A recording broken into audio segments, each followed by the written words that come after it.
Hello and welcome once again to the Lifestream D&D shorter campaign session, I should say.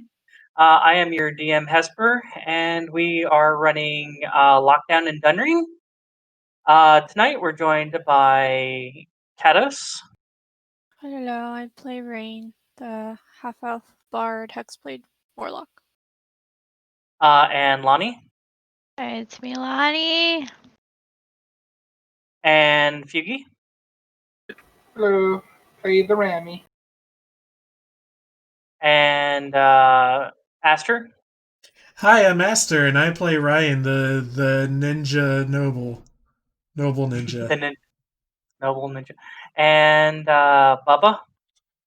I'm Bubba, and I play Dunsen Snow, his faithful companion, Squeakers, the 14th. And I think Khaleesi's here. Maybe not. Anyways. She's just answering very slowly like a sloth. Yeah. Yeah, she's answering, but it's imperceptibly slow.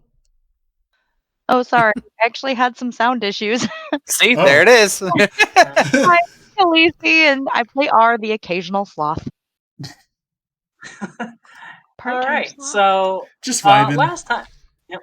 Last time that we left off, the group was just getting done with their shopping and decided to start checking out the mining district and kind of scoping it out before they actually try to get some information. Deciding to head over towards the Drunken Donkey Tavern and hopefully talking to somebody. They started heading that way. Shortly after that, though, they felt and started noticing a shadowy figure kind of following them. They decided to have two members of the group head on ahead while the other two pretended to drop something and tried to see if they could figure out who this person was. The figure then pivoted on their toes and started heading back to the market district with Raine and Remy chasing after them, though unable to find out where they ended up going. Due to that, they decided to go ahead and head on over to the Drunken Donkey Tavern, where they met up with Ryan and Roux, who both decided to order, I guess, large amounts of alcohol. Ordering this dwarven ale that came in. We might as well just call it a mega stein, let's face it, because it was like 2.5 times the size of a normal stein. Filled with a very strong, very potent dwarven ale. Eventually, Raine and Remy made it back, ordering some more alcohol, mead for Raine and dwarven ale for Remy. Raine and Ryan, a little, a little drunk. Roux, really drunk. Remy, not really a problem at all. Dupe drunk. Yeah, pretty much. They asked that tavern keeper for some information, but he didn't seem quite as helpful. Maybe should have tried some minors, but oh well. Alcohol and pills impairs your judgment. Oh, he said alcohol and pills. It's like, whoa, when did we add pills? It impales you, it's like it shanks you. Oh yeah, pills. Yeah. There's tons of. Yeah, they put in Dunreen they put tons of pills in the alcohol. Oh. That's why it's so potent. That's horrible. Yeah, I thought you said pills at first, and then you clarified, and it sounded like you said impales. I was meant to say impair, but yes, it did start sounding like impale, and that's why I went back to correct myself. Got it. Anyways, after that, the group decided, might as well go check out the mines. They brought forth the writ of passage, but the guards felt that it would be unsafe and unwise to allow the group to venture forth in their condition. Ryan deciding to investigate through medicinal through medicinal ways on Roux to figure out what would happen, coming across the idea of let's stuff her full of food, carbs and water. Delicious things. Fill this woman with bread. Pretty much. love bread. Heading back up to Carfolds, you guys bought some bread. Eventually, Roux got smacked in the back of the head with a rock and 2 snowballs. The last snowball started giving away a position. You guys, using your Feldnitzian language, decided, well, we'll head on over to the Temple District and see what's going on there. Maybe walk off some of this hangover on Roux. Roux then decides to pass out for pretty much the remainder of the session. Eventually, you guys make it over to the Temple District, where you notice that people were rushing towards in front of the temple to Tyr, the god of judgment. And there was a large group out front, and there was a man in robes that very similarly matched kind of what the guards wear in terms of color and design, proclaiming to catch Ryan in his dastardly deeds, according to the town, and then proceeded to head on inside as the villagers chanted Archmage Grand Croix. Oh yeah. Tried to get some information out of the villagers and the guards. The villagers just kind of didn't really know, and the guards, after getting to a certain point, weren't dealing with it and shooed the group away. Eventually, the group ran into Dunsen Snow, the Dwarven Ranger, who, after some talking to, decided that, you'd go ahead and help the group out, heading over to the Snow Tier Inn, divulging more of your information with each other, Roux continuing to be passed out on a bed. You guys waited until about 8 o'clock, as it took about this amount of time to convey information and eventually get word back from Squeakers the 14th from Dunsen's contact to the black market. After which you guys decided, hey, it might be a good idea to go to the dock district. Making your way down there.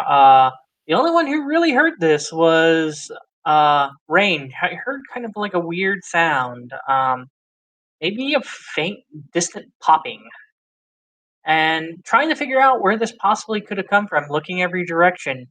All of a sudden, in front of the group, comes flying and crashing down to the ground a body as it crashes into the ground and splatters into the pavement. We will pick up here. So I'm going to start this out. Remy, since you were kind of distracted and stuff, but you have your dwarven thing, so don't worry about it. So just roll at normal. But I need everybody to roll me a dexterity save, please.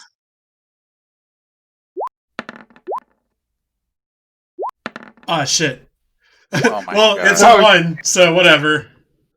Wow. Okay, so Raine and Roux. Also, by the way, if and Dunsen too. Sorry.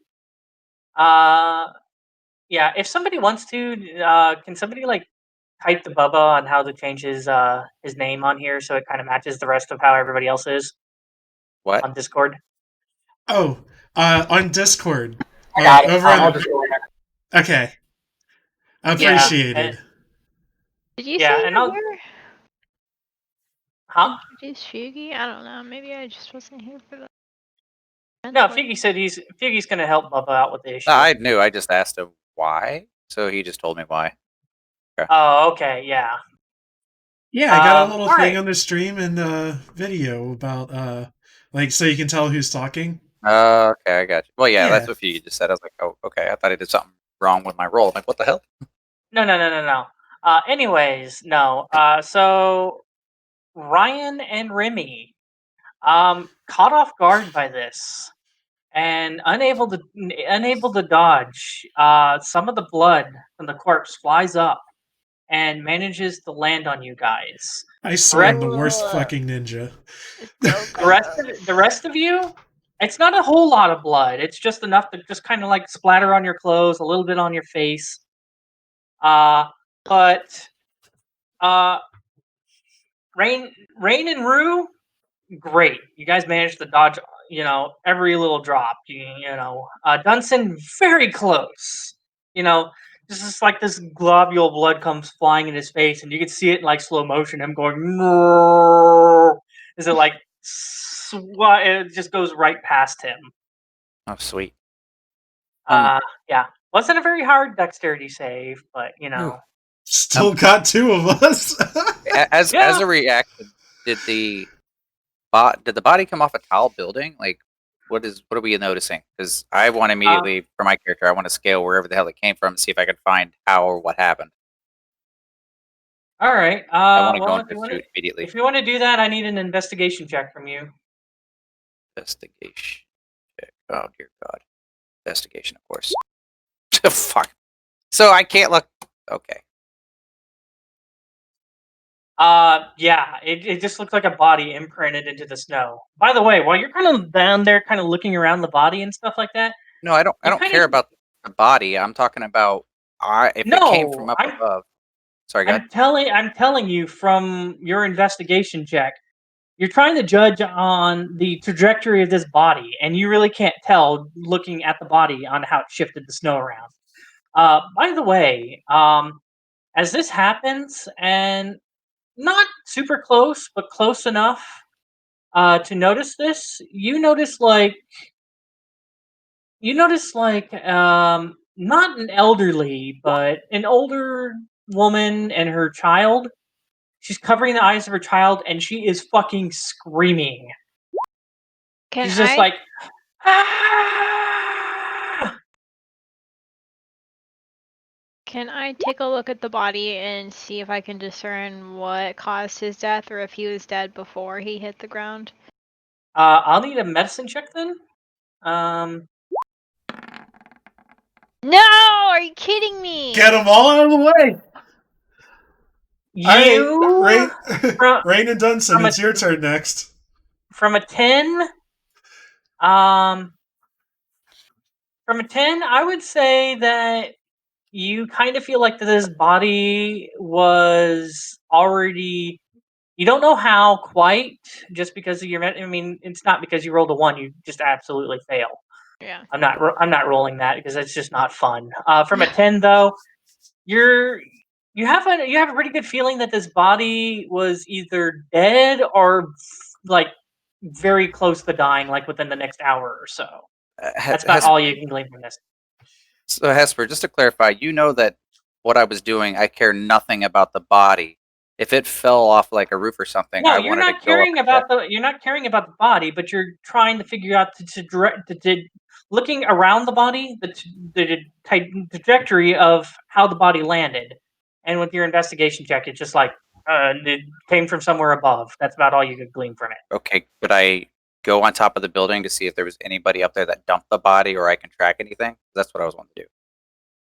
Oh, hold on a second. Yeah, we got a whole bunch of stuff happening. Yeah, there's a lady screaming.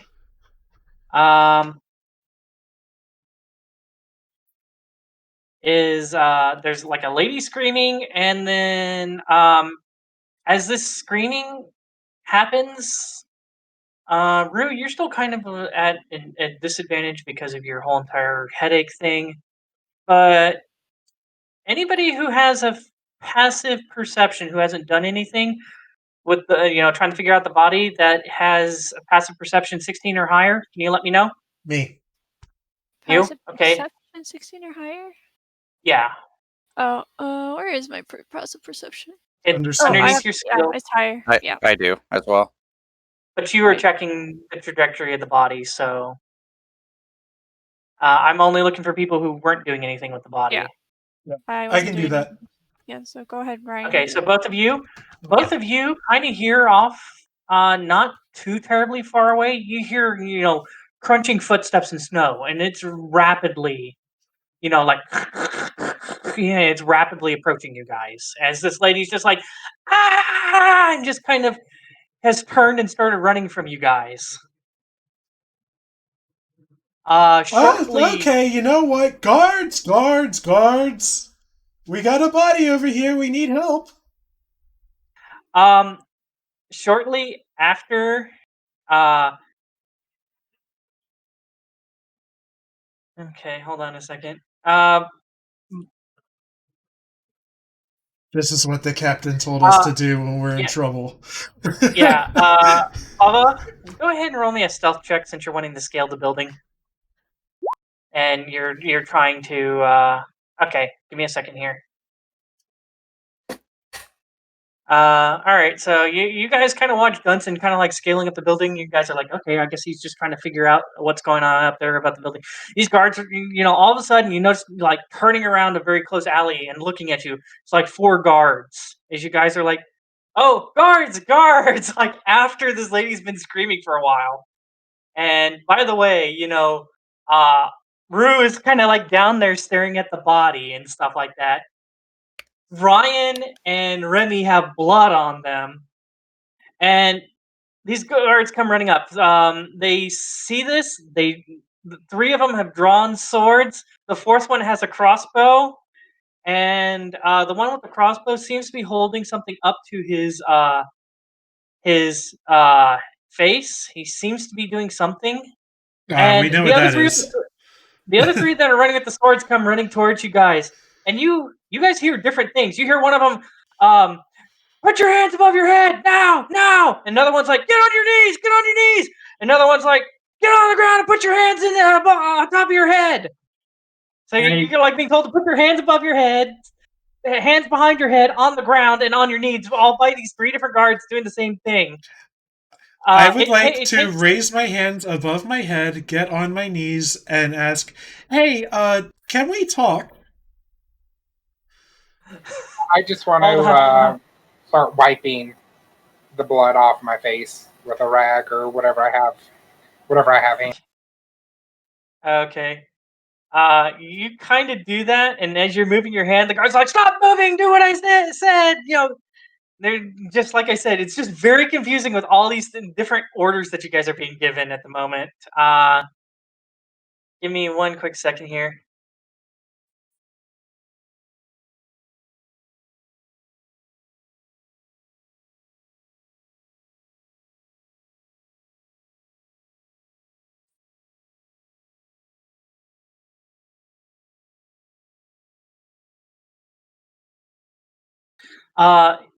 Eventually, the one with the crossbow seems to be putting down his hand. He comes kind of like running up with his crossbow, and he's like, "You idiots! You're telling them to do different things. That's going to be very confusing." Okay, all of you, just get on your knees, hands above your head, hands behind your head.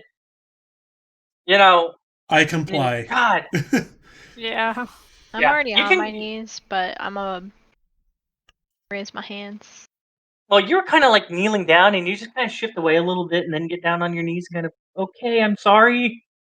And like I said, looking at him, you can definitely tell that the one with the crossbow is definitely the more experienced. The other 3 seem like they're either A, very new, or B, might have been forcibly recruited into the guard because of recent events. Mm-hmm. So are they still like yelling at us, or do I have a moment to speak, or? Well, like I said, he the one who's kind of calmed down the other ones, he's like, okay, and he's like, just, make sure that they don't do shit. Remember your training. And like I said, they seem to be kind of calming down, but they're still shocked by this.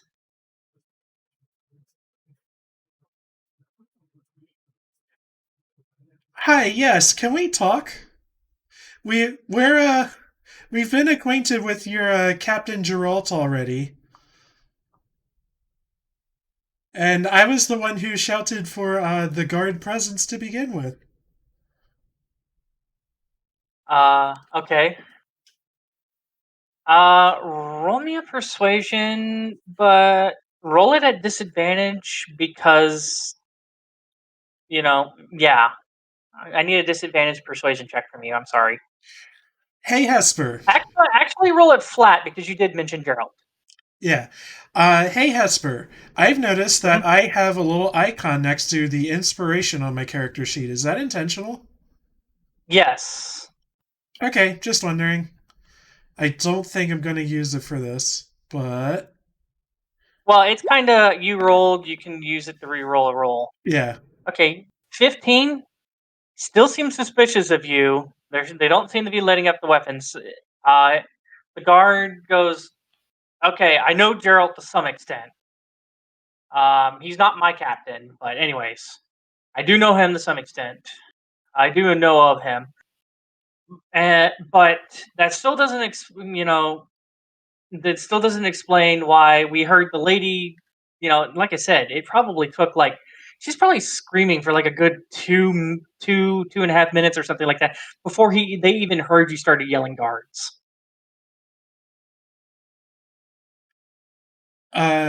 Is the lady still in the area? She's after seeing the guard, she's kind of far away. She seems to be kind of hiding herself a little bit because she's unsure of what the fuck you guys are going to do. Okay. But she doesn't seem to be anywhere that you would not have to just yell all the way down the street to get to talk to her. Okay, I'm just coming up with a plan to as far as like what to say. So listen, this body fell from above on top of us, and we have a friend, a local in this town, Dunsen. He kind of scaled the roof to see what's going on up there. And we have somebody who might be more of a witness than we are because we're kind of just as surprised by all this as you. We heard a lady nearby screaming, and you might want to see what she has to say. She's a ways that way. The guard, like I said, with the crossbow, kind of looks towards one of the other guards. They're just, probably the one who's like looks like he's probably the most shaken by this, and just kind of gets by him, nudges him real quick, and gives him a back head nod. And the guy's like, "Oh shit, right," and just kind of turns on his heels and seems to be going to go talk to her. Like I said, these three guards are still very cautious of you and stuff. That one seems to be putting away his sword because he doesn't want to be running towards this fucking scared ass lady with his sword out. So you do notice that he ends up putting his sword away.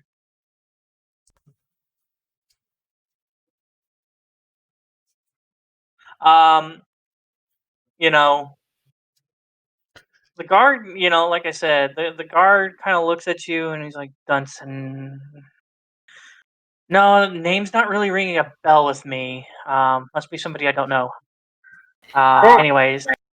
He said he's lived there most of his life, but he's mostly lives right out of town. Oh shit, I don't have any way to get up there on the roof. Alright. Might have to hunt him down later. My character, I'm noticing the commotion in the bottom. Before I jump down, do you want me to roll anything on the roof? Because every was checking to see. Because I'm going to see if I see anything real quick and jump down. All right. If I have any direction. If you're trying to look closely, are you trying to see if there's like tracks up here? Yeah, tracks or anything disturbed that would have given any tracks. Go ahead and roll me a survival check. Okay. 12. Yeah, looking around up here and looking across the other way, on the roofs and stuff like that. Anything that would make sense to you. You don't notice any footprints on the roofs.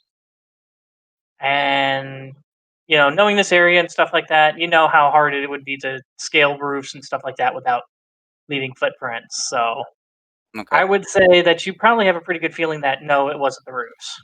Okay. So I'm going to go ahead and hop down. And real quick, is Sigmund captain or no? The captain? Hold on a second here. You didn't put a title.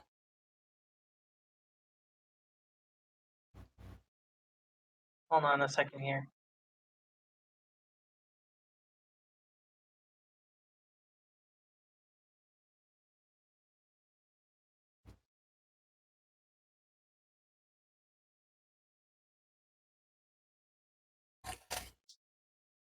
Okay, so anyways, like I said, All right. Well, I am going to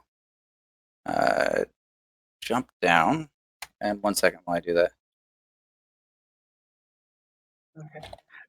So you're just jumping off the roof? Well, I'm obviously I can come down as quickly as I went up, so I'm gonna be coming down. It's just yeah. I'm Okay, so you're gonna scale down the roof then? yeah. Okay.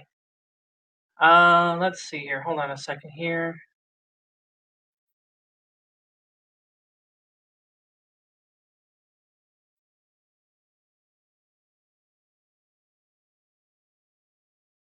Okay.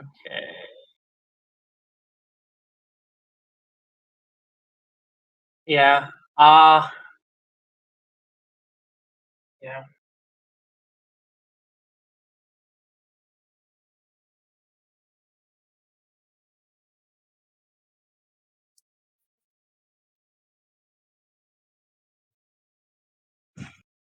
Okay.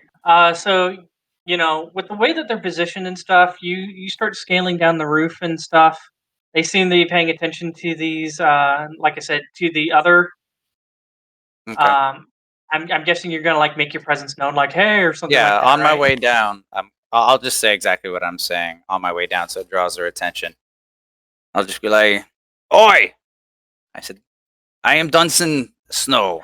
As soon as you say "Oi, I'm done," all of a sudden the guard with the crossbow is like, "Oh shit!" and like turns the crossbow towards you and fires. What? Unfortunate. Well, you startled him. He didn't have the perception to notice that you up on the roof before you started doing this, I and you shouldn't be started very scaling close. down the. You started Okay. scaling down the roof, scared the shit out of him. He fired the crossbow, but he only rolled a 7. So the crossbow bolt just goes boing, just Okay. like kind of sticking into the wood near you, and you're like, "What the?" All right, so I'm gonna be a little furious and be like, "Oh, dipshit! I hate fresh meat in the city guard." I said, "I am Dunsen, first-class Windless Ranger to the city guard of Dunreen." I said, "I am here under orders from Gerald to suspect suspicious activity of which I've been tailing these folk. Unfortunately, they are in the wrong place at the wrong time. They are not guilty as anything. So get your fresh meat and ass and take that arborist away from that idiot before he hurts anybody else. Otherwise, I will report this to the captain." The one who fired the crossbow at you is like the head is like the head one out of these guys. Okay, then, well, after I said my rank and title, my purpose, I'm going to walk over to him and just take the crossbow out of his hand and put it on the ground because he's an idiot. Yeah. Because he discharged that negativity. Do you like show your like sigil or whatever? Yeah, kind I'm showing my sigil. Like my freaking cloak is going to be thrown back and everything. Roll me a persuasion check at advantage.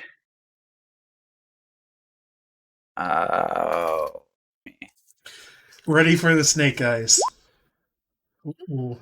12, I would say probably with what was given before with Aster's. He's like, okay, he's not like. He seems to believe what you're saying, but at the same time, he's very suspicious of the situation. Okay, well, hang on real quick, Hesper. I'm going to have my back to the group. I'm sending this to you.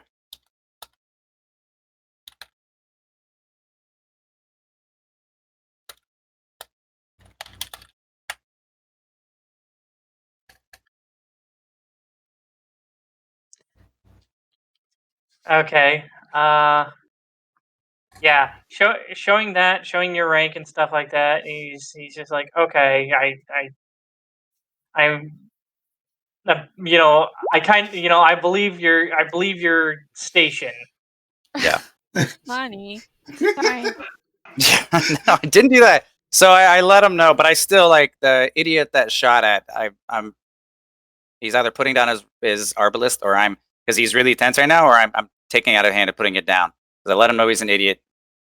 Randomly firing out of that is completely unsafe, not guard-like. Like I'm demeaning him at this point. I said, if you have any issues, you can take it up with the captain. So, but in the meantime, I let him know. It's like I let him know the situation. I let him know how the body just dropped out of nowhere. Have these people ended up being in the wrong place at the wrong time. They are now my responsibility. They're in my charge. And I have no sign of any culprit that I could find. So I suggest a guard-wide search in the block. Anyways, he's like, he's not putting down the crossbow, by the way. And if you're really wanting to get through and remove the crossbow, you're probably going to incite some other issues. Okay, if we're gonna play it like that, and he's not gonna be like normal military, because that would definitely happen on negligent discharge, then I won't do that. But I mean, it's not like he's reloaded the crossbow. It hasn't been reloaded. Well, I yet. will just let him know. It's like, do not reload that, and I will be informing his superiors of this incident. Then he does tell you guys. He's like, well, I understand that, but I think I have to take you I have to take you guys in the master, in the Captain Master Carver. By all means. All right. And he sends one of the other guards real quick to go get the guy, to go get the mother, the mother and the child, and and kind of tells the other guard, to flank behind you guys, and starts leading you guys not too terribly far away, by the way. Just go ahead and switch you guys over to the map real quick. I would say you guys probably made it to like roughly right around here, and it's not too far away from there. Probably a little bit further south from there. He takes you to another guard outpost. This one looks quite a bit nicer than the one that you went to with Captain Gerald. And they take you guys in and lead you guys to a room. And the guard, the one with the crossbow, he has it slung on his back now.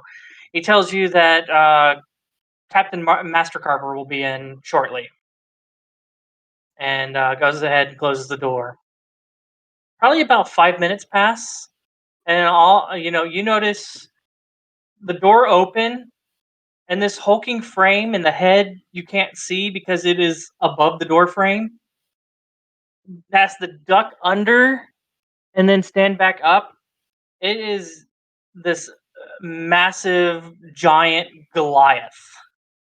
Hell yeah, brother.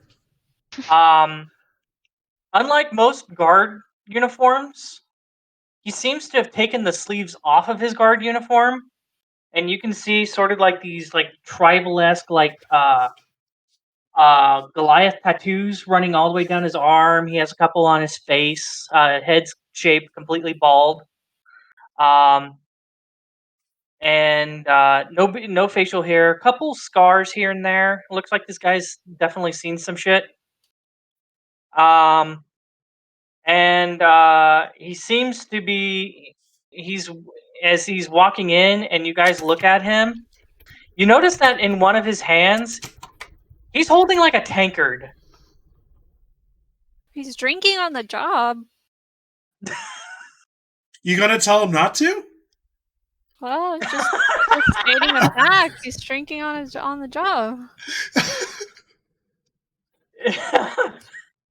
I'm just telling you what this guy's doing. Yeah. Who here is gonna tell him to stop it? Yeah, no one told him to stop it. I'm just saying.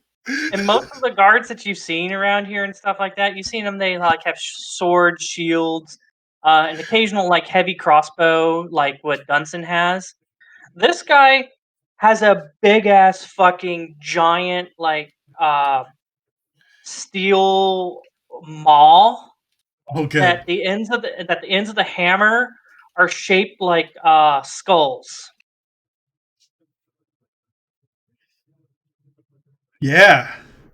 And you guys are just kind of like sitting at the chairs behind the table, and he strides up to the chair, and well, actually no, he pulls one. You notice that there's a bigger than average chair. He pulls it and flings it in front of the table, sets it down, sits down in front of the chair, seems to finish off this tankard and slams it down on the table with a loud thud. And he goes, "So, I'm told you guys were found with a body.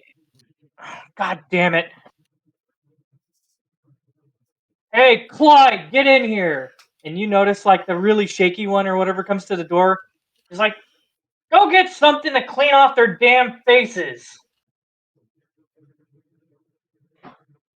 And, that shaky guy's like, "Oh, yeah, right." And kind of, like, takes off. He goes, "Yeah, I don't need people I'm talking to that have,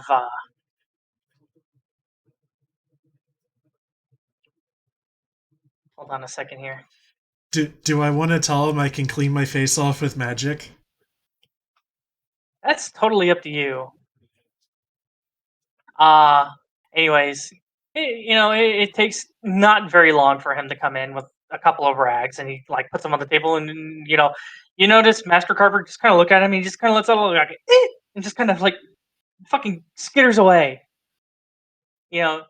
You can tell this guy's like afraid of this guy. You don't know if it's because he's done something or if it's just because of how imposing that he is.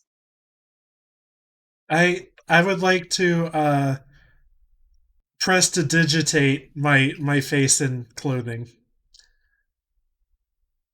He kind of looks at you and he's like, one of those magic types, I see. I never had much love for them, but anywho, back to business. Hey, could you get me too? Huh? Hey Ryan, could you get my face too? I point my finger at his direction and let it rip. Yeah. He sees you do that, and he just kind of grabs the rags or whatever and just seems to throw them into a corner for now. Then he's like, "Well, that was a fucking waste." Okay. Yeah. Yeah. And you notice that, like I said, Dunsen's just kind of against one of the walls, just kind of watching him. And you notice kind of like the rags kind of like land in the corner nearby him. Anywho, as I was saying, so a body randomly appears and falls in front of you. That's basically all I got out of this. That's fucking weird. That's pretty much all we got out of it too. I didn't even get a good look at the body.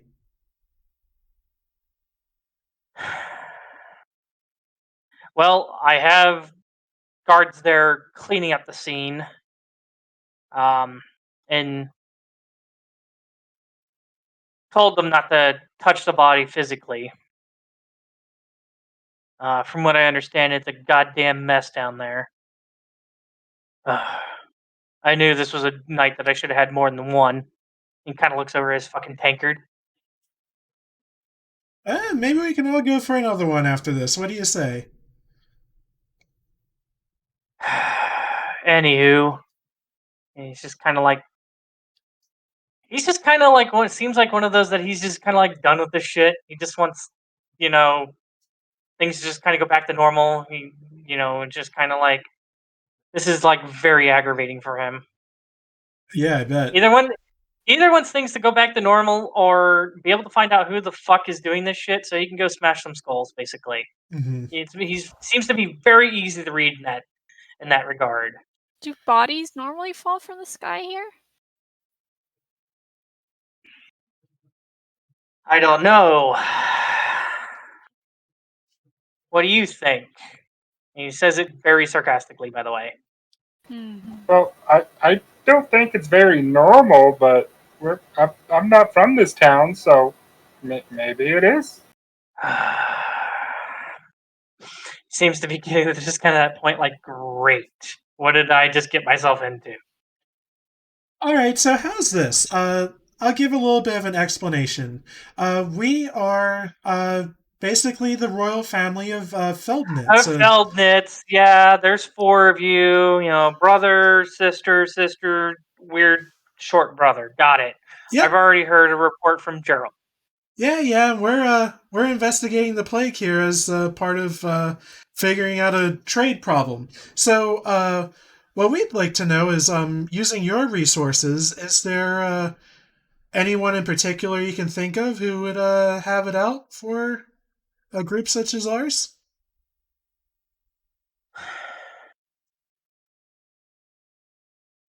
He Or are he we under seems to suspicion somehow?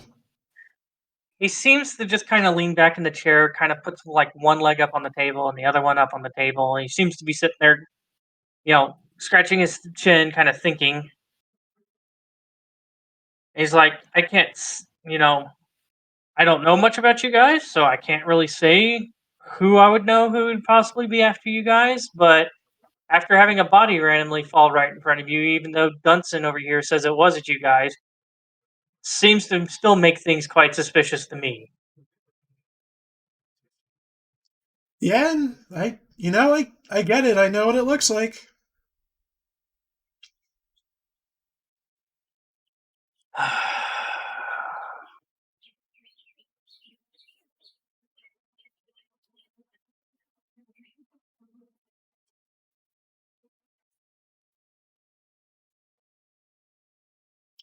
Like, I don't really know how we prove that we didn't do it, other than the witness you also brought in, or I guess witnesses. Yeah, well, and Dunsen here, he vouched for us. He's like part of your guard or something like that. yeah. Well, anyways, as I was about ready to say, she's about as useful as soggy toilet paper and the ass crack of a bridge scroll. Descriptive. Alright. I guess I'll come for. I'll just let the cat start talking in the background. Sir, all due respect, I've been following these individuals all day. For the suspicion of Sigmund, he sent me to tail them. And unfortunately, he does not. And even though Rhiennes is his name, he does not. He fits this description of the subject that we are trying to apprehend. This individual is not. So, as far as I can tell, and from their stories and everything that they have done, they have not proven in any way, shape, or form to be lying about their aspect. So he seems to get about half of what you're saying. You kind of have an idea that Bubba, did you just fucking out me? you kind of have an idea that just by what you're saying and stuff like that, he's not necessarily quote unquote the brightest bulb there is. oh man, he is really. Oh man. Yeah, he's not. Maybe kind of Ryan, maybe a little bit lower than Ryan levels. Oh, But not. Have I heard of this guy before? This captain? I'm assuming my character knows of him. Yeah, I would say you know a little bit about him, and yeah, you do know that he's kind of no nonsense, and if given the chance, if somebody like, for example, if rather than de-escalating a situation, like let's say like a hostage situation or something like that, he would much rather just like clobber the fucker in the face. Okay. And you said He's not much of one for negotiation. He's definitely better suited, and you do know that if Dunreen does go to war, he would be shifted from his position to wartime rather than continuing to guard the town. I don't know if this will help or anything like that, but based on his situation, because he's dealing with this stupid shit again, and he's not necessarily doesn't know if he can divulge information. I'm gonna let him. I'm just gonna say, due to, like as I said, I've been following them all day, and due to their prerogatives in this town and what I have deemed them as not necessarily a threat, and they have here for a purpose, I have decided that I will take responsibility for them and lay my career as a first-class wilderness ranger at the city guard on the line and take full responsibility for their actions. So I have decided to help them out to end this, and if you have any information to give them, help would be much appreciated. That way you do not have to worry about trivial matters. Okay. He just kind of looks over at you, and he just kind of gives you a look of, you better know what you're getting yourself into. I just nod. And he kind of looks back over at you guys, and he goes, "Well, seems like you have somebody vouching for you. But as far as this case goes, yeah, I would definitely have to say it's about as, with the information that we have, it's about as useful as going out in the woods and trying to track down which bear shat in the woods."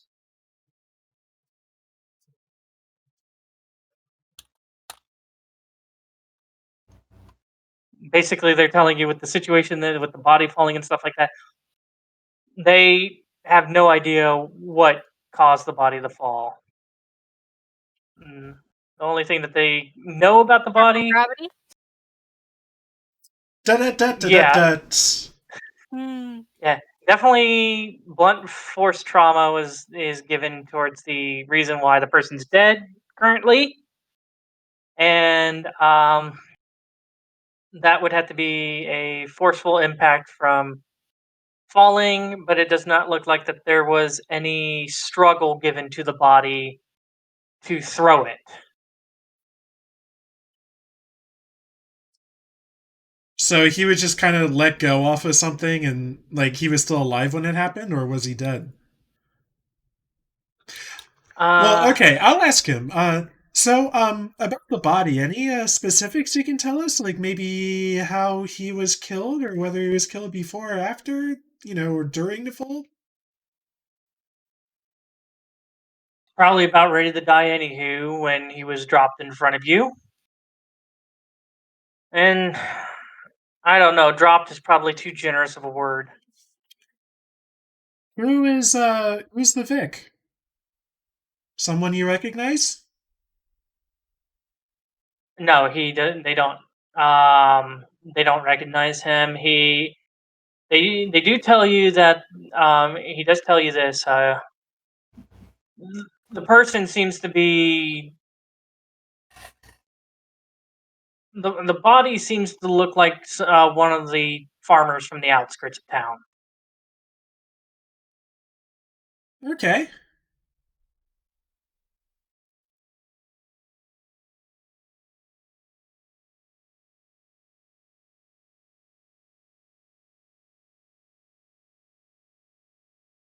So is he just sitting there and that's all they're going to give us? Because if that's the case, if this gets to an awkward situation, I'd be like, sir, Kind all of due a- respect. kind Even due of respect. Sorry, go ahead. kind of a weird message to send, to just drop a dying farmer on top of us. I don't know if it was a message or if it's just coincidence. Hell if I know. I don't know if I'd ever Only, call a body falling from the sky a coincidence. anyways, as I was saying, give me 1 second here.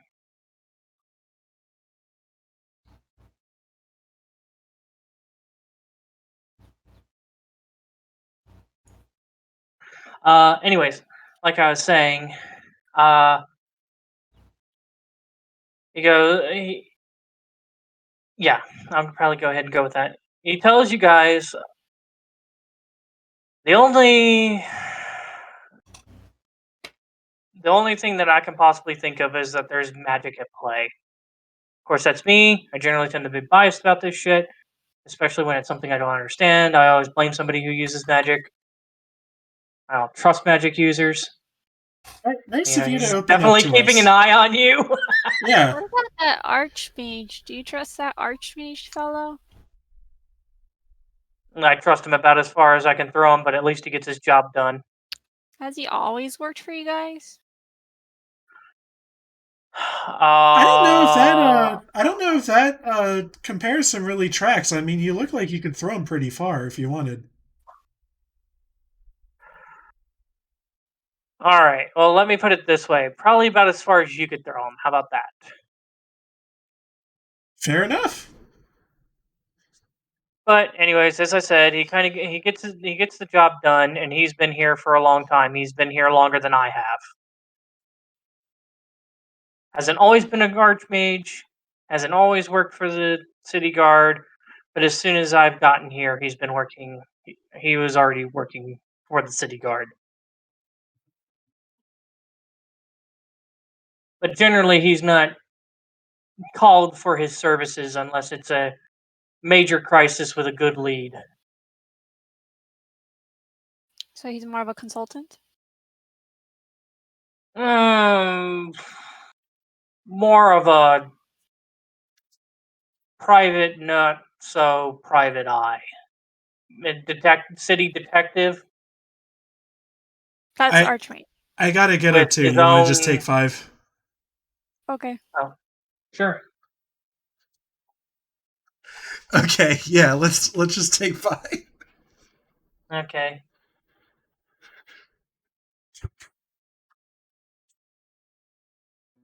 Does that mean he like pauses the stream or what?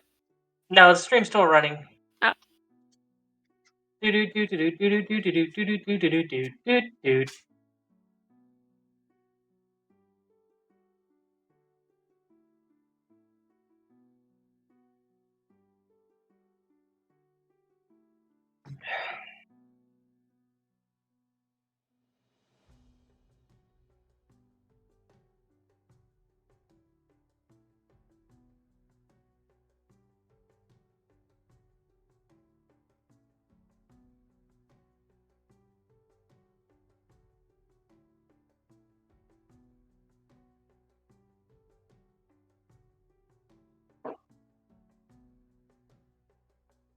So who's still here? Lani's AFK, Feugy's AFK, Bubba's AFK. I'm gonna go get a snack. So I'll Okay. be AFK too for a few minutes. Well, while you guys are doing that, I'm gonna go ahead and post the inebriated rules on Discord. Okay.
Y'all ever piss for like 2 solid minutes?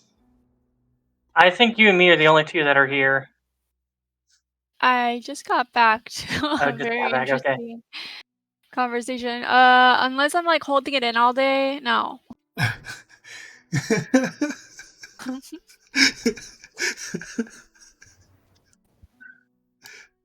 Anyways, yeah, I guess this might be an okay time.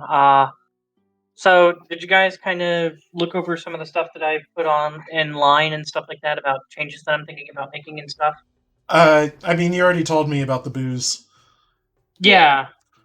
So what do you guys think about for example, like on like when you're attacking and stuff like that, and for the like before I used to have like the critical fumbles for the for like when you were attacking stuff, and I just decided you guys are already being punished enough for a 1. I don't think you guys Yeah, just keep punishing, having more punish. I kind of, yeah, I'm in favor of it. And also, most of the time, like, it's not even like the punishment thing. It's that like most of the time it just didn't make sense with what we were doing, and it was like you had to spend like extra like brain cycles to like come up with Figure out how what- this fits, Yeah. what we were doing and stuff. Like half the time I would disarm my arms. Yeah. So Yeah. Where did like they for go? example, like for example, so like I'm just like, okay, so I'm just gonna put in there like for example like oh yeah, you're trying to hit somebody and you just kind of aim your punch just wrong and you hit the wrong spot of the armor and God, your fist hurts. But that's about it. Mm-hmm. That'd be about like the only description.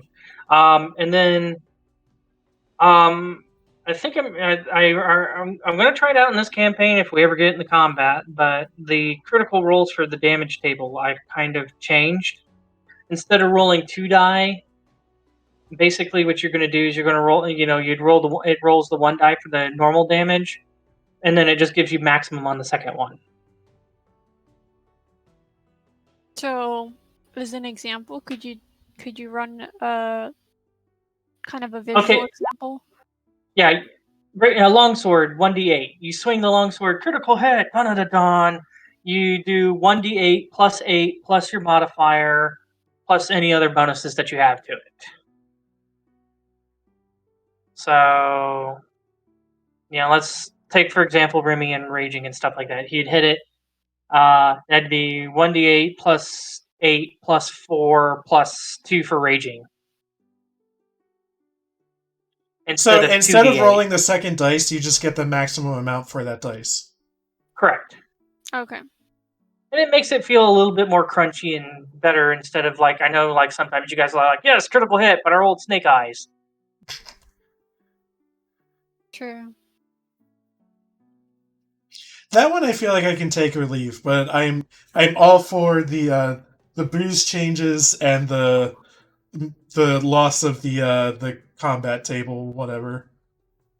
Yeah, I'm not doing the critical hit roll like, oh, you made a critical, let's see what you guys get for the special thing, or oh, hey, you guys fumbled on got a natural 1 on your attack. You got a natural 1 on your attack, it's already punishing enough. You get a full damage die on your critical hit. I feel like that's enough of a bonus. Yeah. All right, and then, that way I'll have to decide if I let the monsters do the critical thing, but that's about it. Okay. The monsters might, if they get a critical, they might just get their average that they do instead of the full dice. Yeah, well, you're the really thing nice I'll always on that. remind you of is if you attack us with a horde of enemies, it benefits you more than it benefits us. Yeah. Yeah, like I said, I just have to kind of have to, do some play testing and stuff. And yeah. I have some other ideas that I think I might put in that will kind of fix some things. Anyways, okay. So Hesper, everybody back? Everybody good? Yeah, Hesper, did you see my question during this AFK moment? Let's see here. Are you talking about after Lani said she was AFK or another question? Yeah, after. Okay. That's going to influence what I'm going to say, what I want to do next.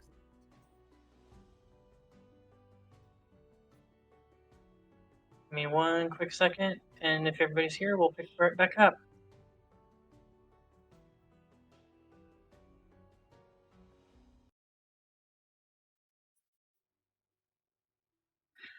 Anyways, right. So,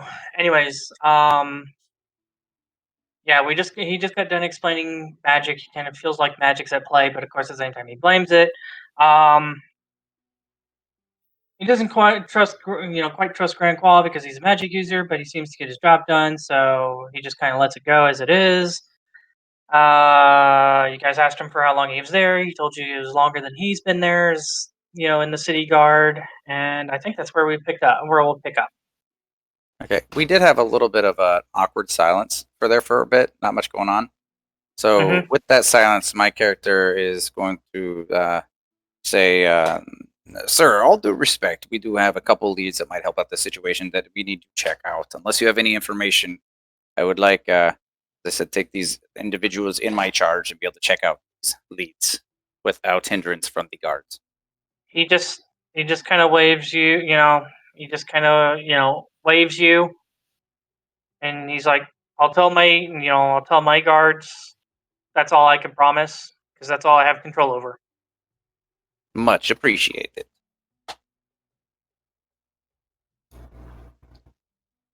So if he has no information, he didn't divulge it, I'll just motion to everybody else, let's check out the leads. Let's go! Yeah. As you guys are getting ready to head out, he motions for, he told, he goes, hold on a moment, Dunsen, I need to talk to you real quick. As the Yes, rest sir. of you go out. rest of you go out. The door closes behind you, and he kind of talks to you. He's like, risking a lot, letting you, you know, taking these people and stuff. I I am swear, aware. one step in a line from these people, them and you will be like this table. Does he do anything to the table? Or is it just a table? He's just kind of waiting for your response. I just look at him, I cock an eyebrow. Understood, sir. I said, if anything steps out of line, I will also do my best to handle it myself. This is my home. As you say understood. By the way, you guys hear this? You guys just loud, just like he brings up his fist and just brings it right down, like smashes the table in half. And you guys hear loud, like wood splintering and cracking, and like it's being smashed. It's like, I'm glad we understand each other. And I just say, yes, sir. And I walk out. Okay. And as you guys are heading out, he's just like, I need another fucking drink. And he seems to be walking back to wherever his office is or whatever. And he shouts over to you guys, don't forget there's curfew in like 40 minutes or something like that. I don't know. It's soon enough. And he just seems to be kind of like heading back into his office. So, you guys are kind of, you guys are led back out into the streets. Could have gone a whole lot worse. Yeah. I think threats were very clear. The assassin kept us from another fight. Much appreciated. Look, I didn't want to have a fair fight. I want to have an unfair fight, benefiting me. Yeah, you're pretty squish at the moment. I thought So, he's wearing his ninja stuff underneath and stuff, so. yeah. But I'd still have, like, among the lower HP totals. Mm-hmm. But I think you're among one of the higher AC totals. Maybe. I don't know.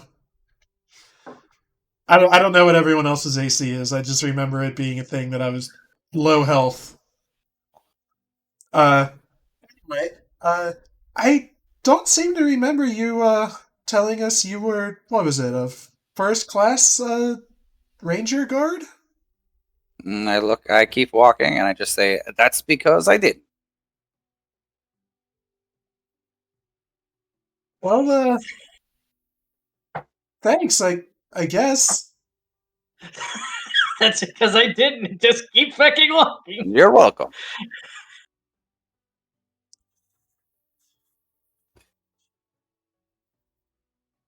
All right, so which lead do we want to check out first? I swear to God, who's really the spy in this group?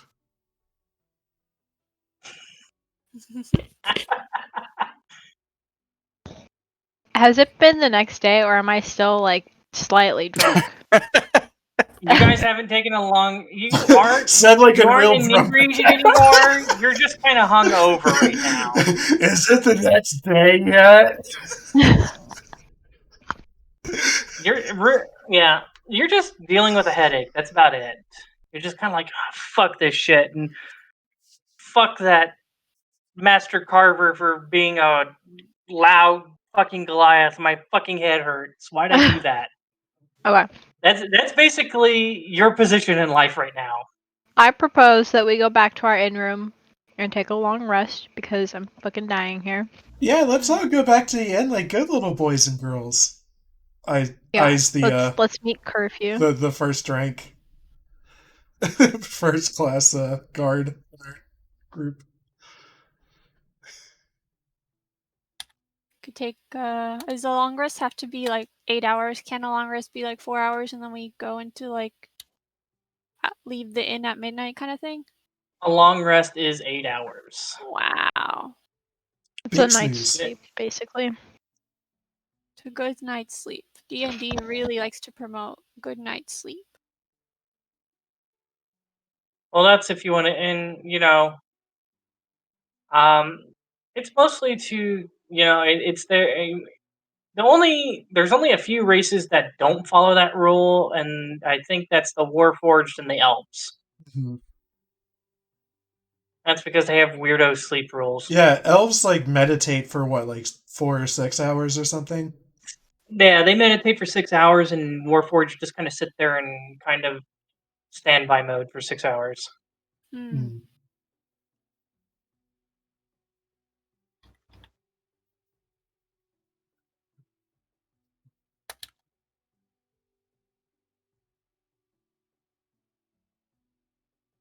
So you guys are giving up on trying to go to the port district and trying to sneak in and get the salts, then I take it?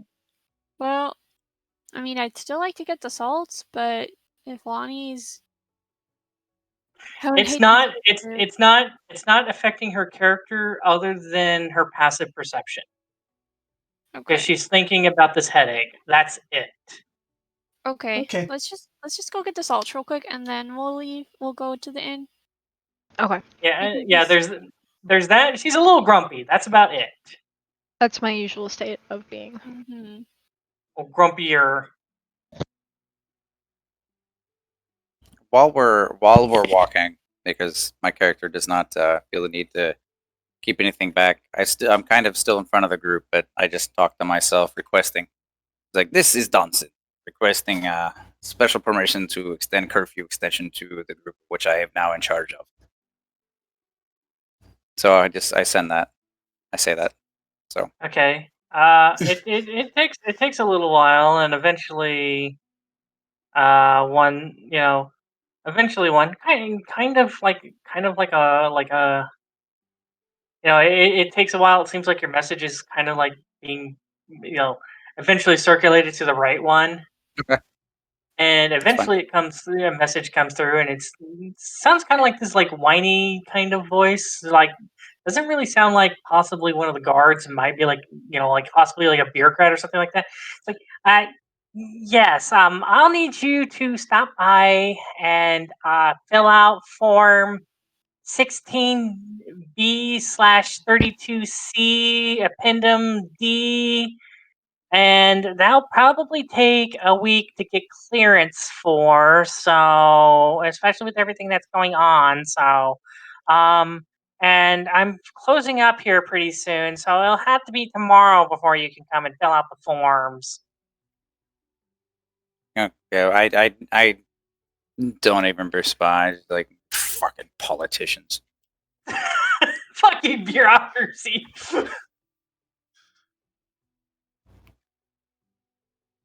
And I just said we're still walking in the direction of wherever. Okay. Heading down towards the port district. Okay, are you guys going down the ramps, or are you guys going down the stairs? Let's go down the ramp. Yeah, Okay, change so it up. you guys make a slight detour up north. Hoping maybe like maybe if we go this way, we might avoid the guards or something like that. Just kind of going around. Eventually, you guys can kind of tell it's like, yeah, it's probably about time for curfew by the time that you guys get to the top of the ramp. I would say if you guys want to continue on, I'll probably need a group stealth check. I cock my eyebrow and I just want to look at them. Are you sure you want to go past curfew? I said, I am in charge of you all. Is it not safer to do it the next day? The You're running longer a. we wait, the higher the chance someone took the salts. You are running a very slippery slope. Okay, Oop, shit. I'll take the left number. Don't worry. Okay, so even though Remy had kind of a shitty stealth score for a total group stealth score, it's pretty damn good. You guys seem to be fairly quiet. Remy occasionally might step a little wrong, might kind of like ever so slightly in the snow, but it's very few and far in between. As you guys sneak your way through the town, I would say probably passive perception. What is it? Raine has what, an 18, I think? Yep. Yeah. I would say probably like occasionally like Raine, probably Ryan. Actually, it's probably not very hard for everybody to notice. Even Lani in her like fuck the world headache stage, they kind of notice lights and just kind of like hold up the group and just kind of wait as like and duck in the alleys and stuff like that as guards pass by and just kind of seem to be looking around and stuff like that, and making sure nothing happens. You guys make your way out and figure that the best way that you guys are probably going to get to where you want to go is probably to follow is probably where there'd be less guards because there's less stuff, would be to follow along the piers out at the port district. Okay. Especially since there's ships you can hide nearby. There's crates that are still out, possibly even empty barrels, like maybe like from fishing and stuff. So making you guys make it by, you look by, you're like, oh yeah, Siren Song, I remember that place. You make your way over to the port and start making your way down. Yeah, I'm gonna have to say Raine is the first one to notice it, but eventually the rest of you start noticing it once she points it out. As you guys make your way down through the port district, not too terribly far from the Siren Song, off on one of the piers. Well, not off on one. Well, it is on the pier, but it's like towards the beginning. You notice what kind of looks like a hanging object. It's pretty big. Who doesn't have dark vision? I guess Lani's the only one without dark vision, isn't she? Yeah. Yeah, so I guess you guys are technically leading Roux around. I think everybody else has dark vision. So in character, she wants to tell Ryan that she can't see or something. I can like bestow it upon her. Well, no, I was gonna say. Well, I mean, with leading around and just kind of the faint lights and stuff like that, it's enough for her to kind of see, especially if somebody's like holding on to her, which I'm assuming you guys are probably doing. Someone hold my hand. Yeah, basically. When you notice that, Raine, it's a little too far out for you because you got 60, but Ryan, you have your special evil eyes, I'll call it, and everybody else who has dark vision can't make it out. Ryan, you can make it out. Not quite sure on the details because you're not close enough because it's like 120 feet away, or somewhere between 60 and 120 feet. But it is a kind of portly looking human hanging by the neck from some rope here on the pier.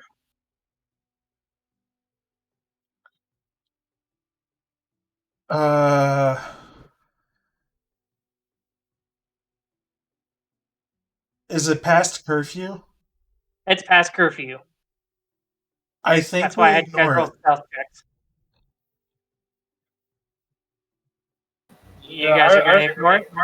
Yeah, I think we should just ignore that. They're just going to blame it on us.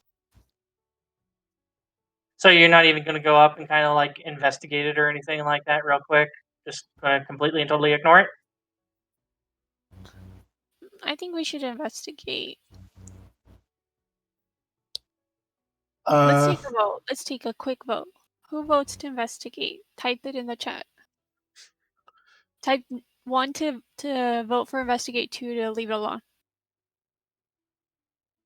Okay, that's right. Lani. Okay. Bubba. Bubba! You gotta be the breaker, the tiebreaker.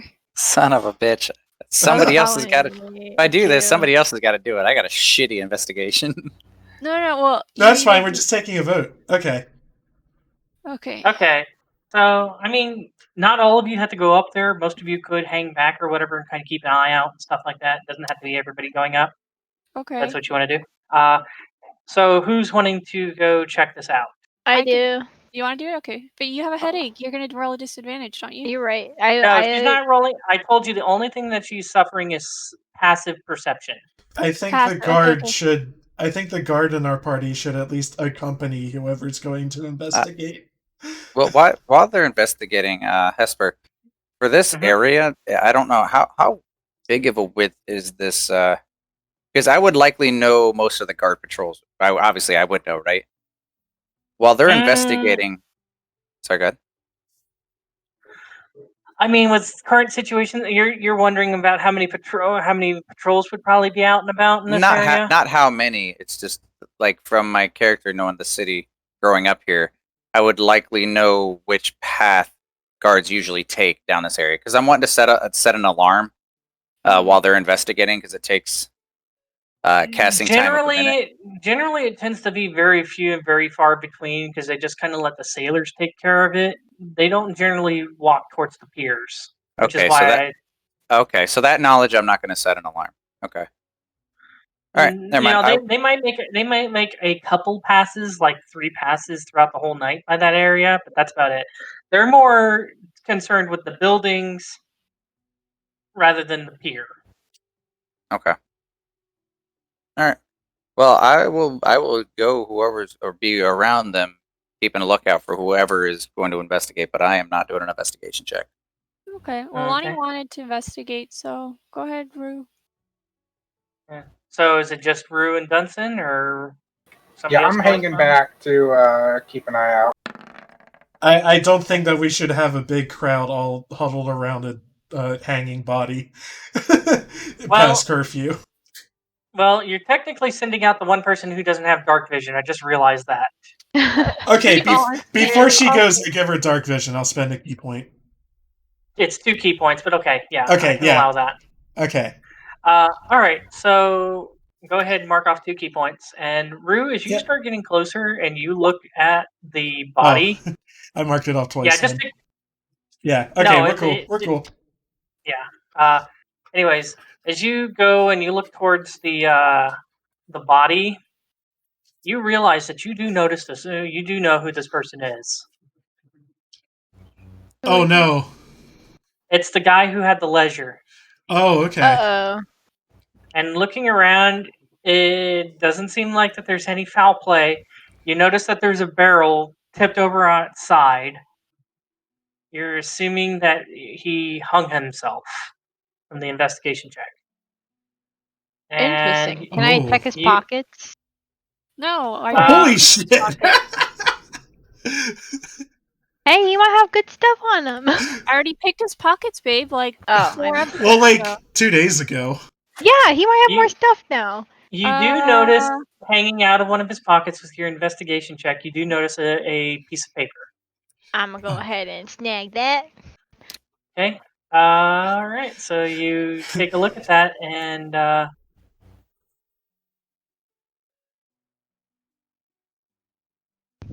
you guys go. That is the letter we that made you this found on the guy body. hang himself. Oh, you guys are dicks. You you took something from him and he hung himself? You guys are dicks. Sucks to suck. I'm hoping he wasn't a key role that you all made suicidal. Well, he was a very low ranking person. Yeah. But for him to kill himself, that must mean his benefactor would be very, very important. Now, does she read this slightly out loud right next to me at all? That depends. Are you mouthing any of this out loud, or are you just kind of sitting there reading it? I'm just gonna read it, but I'm gonna like angle it so that Bubba can read it too. Okay, I just ask her. It's like, do you know who this benefactor is? No, this is the guy that we pickpocketed like 2 days ago, though. We took his ledger, and then we got arrested for playing dice in the back alley. You all are a very strange group. Yeah, I know. I'm gonna head back to the group and show them the note. Right. My God. So you guys get this note that apparently this guy decided to himself.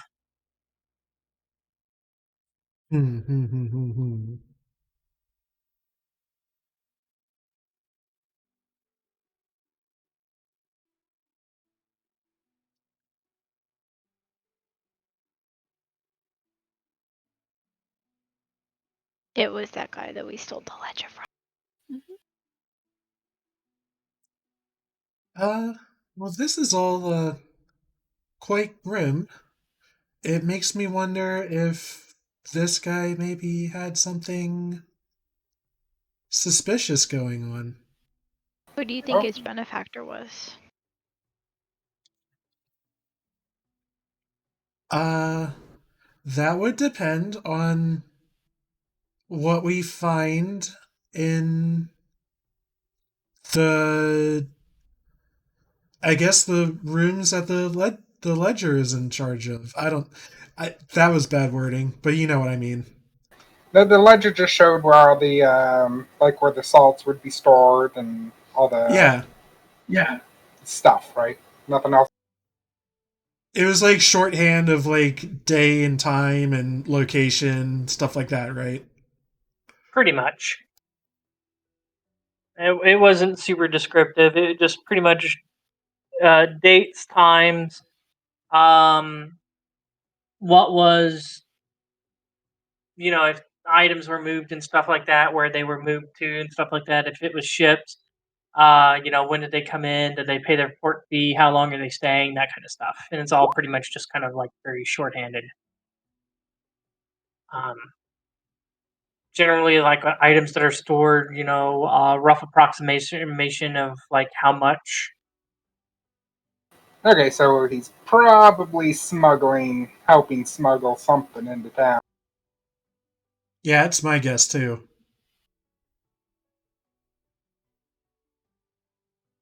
Although the stuff he's smuggling could be our stuff. That's a distinct possibility. So, what did you guys learn from the ledger that you pickpocketed?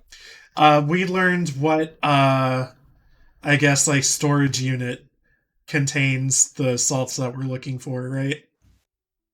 The information that pertained to you guys, yes. And the ledger, had, what would be stored in the docks and stuff like that. It had docking fees for ships that came in, how long they're staying here, that kind of stuff.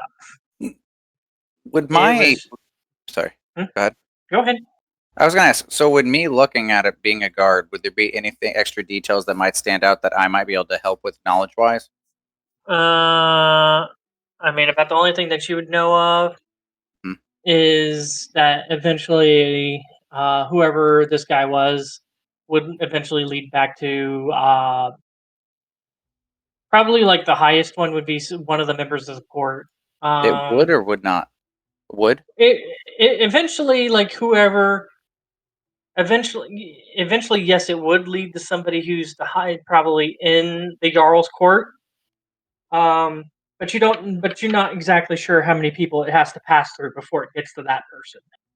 Okay, but I could probably at least relate that to them, just so they say it's interesting, and then tell them that little snidbit. May not mean much. Yeah, but... and I'm checking something real quick and seeing. Actually, the person that it would go to, the person that it would go to in the court, I actually do have in your notes. It is on the 1, 2, 3, 4, 5, 6, 7. It's on the 7th bullet point. Oh God, I thought you were going to say page, and I was like, yeah, holy me shit. Too. No, bullet points. Wait. Most notable.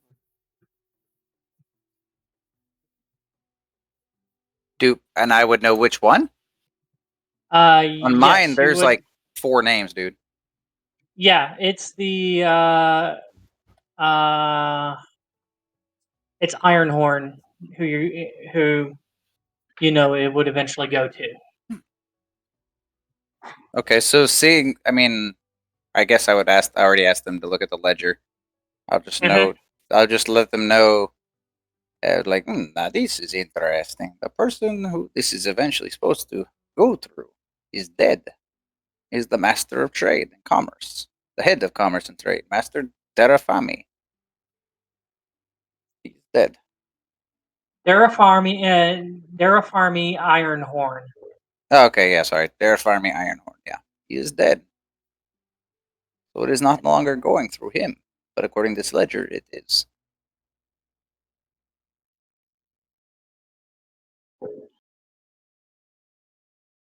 Okay, so like the audio is unclear on that. What? Master Dare. So me looking at that, or because I'm looking at your ledger, the one thing I could sign is like one of the final places it's supposed to go through higher up is Master Dare, Darefami, Ironhead. He's or Ironhorn. He's the head of trade and commerce, but he's dead. I know he's dead. So that's where that letter's supposed to go through, but he's DED dead. So the intrigue here is that it's actually going to someone else? It's supposed to go higher up. I'm looking at the paths, and eventually it's supposed to lead to him. But he's dead. So knowing that he's dead, Bubba, you would think that whoever's underneath him or the couple of people, you're not sure how many are directly under him, would be next in line and are probably currently taking care of whatever he takes care of. Okay, but I don't know them exactly, right? Yeah. No, you know. Yeah. They would be kind of in that point in the court where it's just like obscure enough for you to not know about, but they're high enough in position that you know that there has to be somebody. Okay. I let them know that. So, okay. That's all the insight I can give.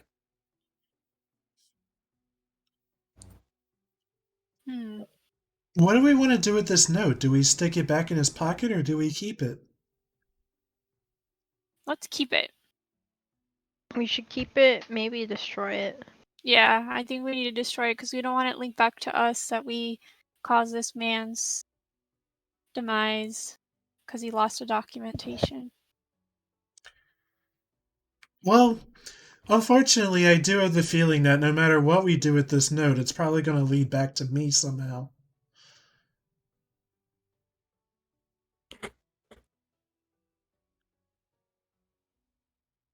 So should we continue on to whatever dock we're going to? Salt. Yeah, I believe the one that you guys need to go to, if I remember right, is 137. Mm-hmm. You would have like a rough idea where that is. You know, this isn't your forte, but you'd have a rough idea where that is, Dunsen. Mm-hmm. So I guess if you guys are going to continue heading that way, I need another group stealth check, please.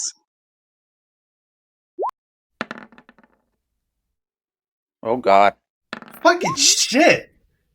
Well, 14 is not that bad though, even though. Remember, I'm not going off of the 1. I'm going off of the 14, Aster. Okay. Oh, thank God.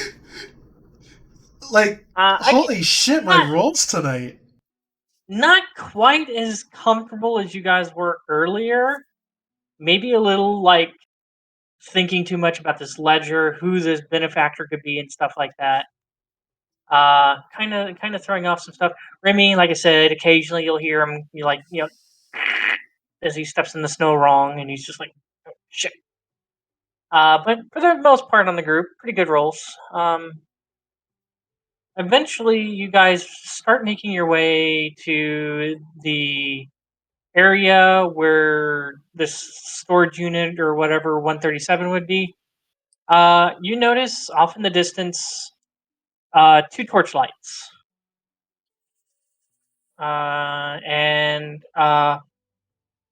Like I said, the torch lights are bright enough for you to kind of see. It seems to be coming off of somewhere around this larger square that I have on the map. Like I said, and I would say you guys are probably trying to keep far enough out of distance to where the light doesn't.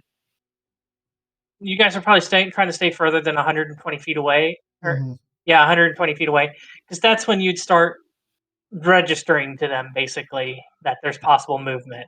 Yeah. Otherwise, it's a little too dark beyond that. Yeah, we maintain distance. Okay.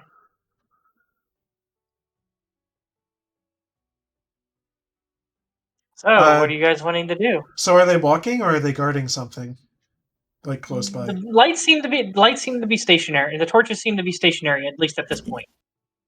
A question for you, Hesper.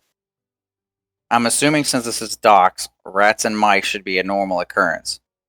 Should be, but as I've told them, and you would already know this, for some odd reason, wildlife, and such as that, is not really been seen since this has started. You don't know if they might have ran away or anything like that. You know, occasionally, like Miss Squeakers the 14th is a little on edge. Okay, that's good to know because that is not in my notes. So, okay, that makes sense. That is not in my notes. So, all right. Yeah, I'm sorry, I forgot to put that in there. It's something that just kind of skipped over my mind. But yeah, wildlife, and even in the outskirts nearby, wildlife has been pretty scarce. Oh. Other than like the most, like other than like some really hardy, really nasty shit. Huh. Okay. That's, all right. You really just like, ooh, I don't want to deal with that if I don't have to. Well, I ain't sending squeakers out then. F that.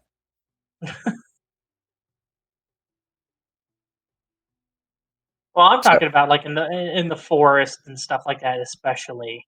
Well, I ain't sending my mouse out here if there ain't a lot of rats and stuff out there. Oh. So, can we do I know any path that kind of go around them, or they're like in direct path of where we need to be? Or where I think a rough estimate of this place to be? Where you guys need to go, you're assuming that they probably keep it to like one door, and it's not like a little tiny door. It's like big, giant, like dual opening doors. And you're assuming that there's like a smaller man-sized door that goes through, so you don't have to open the whole damn thing up. And more than likely with this, they generally only have the one door, just because of the way that the structure is, to bring in and bring out wagons to move goods out of these buildings. And like I said, there's a couple of doors. Some of them don't seem to be guarded, but you know that certain doors only lead to certain storage areas, basically. Like, if you enter one door, unless you're going to cut through walls, you're not going to be able to get through all of them.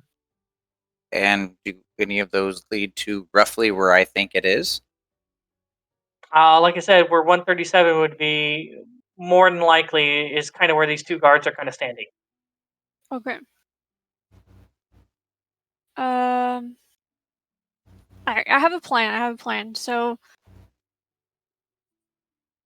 tell me if you guys did. This is kind of out of character, more of kind of me brainstorming a little bit. So I have 2 spells that we could possibly use. I have invisible and sleep.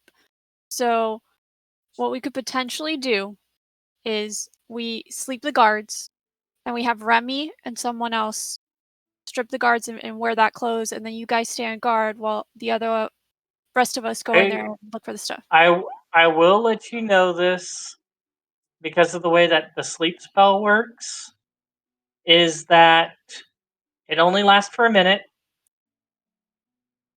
and if they take any damage, and I think that there's some other caveats that can happen, it can wake them up.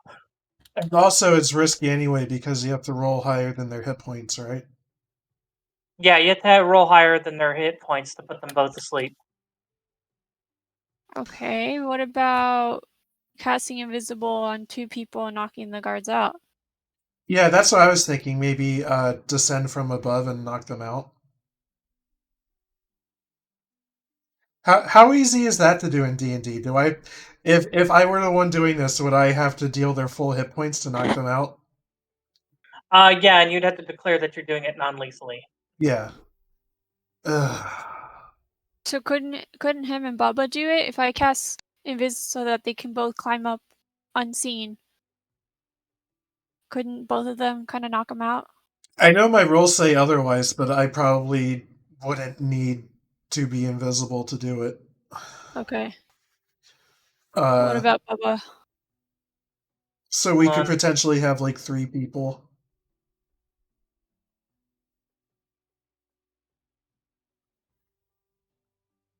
And I would say Remy's probably among our stronger damage dealers. Yeah, might be able to knock somebody else. Okay, so maybe I should cast invisible on Remy.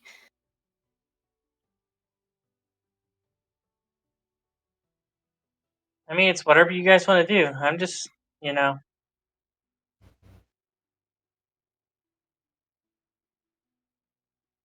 How is Remy gonna get up on the roof? If he's invisible, he doesn't necessarily need to. That's true. I would descend from the roof. So maybe you and Bubba try to knock out one, and then Remy knocks out the other one, in case like your hit isn't gonna knock him out completely. Yeah, like I say, we have like a third person as like a failsafe to knock him out. Okay, so then we'll do this. For all we know, these guys could be total beefcakes, so we'll need the whole party. Like, we could have actual combat happen. Yeah, and then maybe Lani could knock out those torches. Oh, yeah, prestidigitation can knock out flame. I don't have prestidigitation. Yeah, we can blow out their torches. I mean, you might be able to think about a way to do this without having to do combat, if you think about it. Yeah. Without combat, you say? Like, you might be able to find a way to, Yeah, I mean, we could also find some way of drawing them over to the body, and then that would occupy them. But then we're not in, we're out of curfew. He's saying draw them to the body, and then as soon as they get to the body, they'll be distracted. Because the body's far enough away that you guys would probably be able to get your way in or something like that. Yeah, I have minor illusion. I can make the image of somebody, like, running in that direction. I don't know if that's something that we want to do, though. Well, wait. You're part of the guard. Can you just call it in that there's a dead body? These guys are probably the closest. They might just go. I'm assuming he's not on schedule, though. Hang on.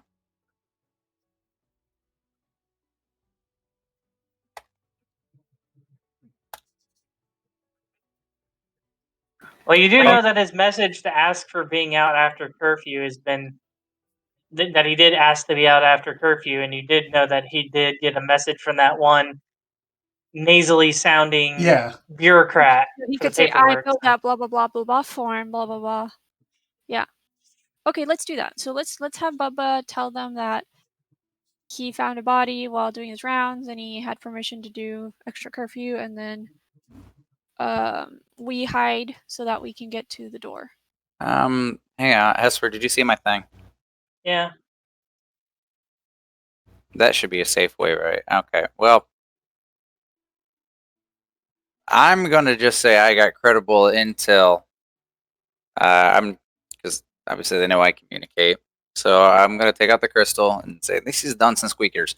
Or Dunsen Snow. I just received word and intel of a possible, and I'm gonna describe the situation near the docks and where that's at. And I'm just gonna say I just received intel. It needs to be checked out. I have yet to have proper clearance to be at that for curfew. So I highly suggest checking out this notable intel. So I didn't say I'm out of curfew. Okay.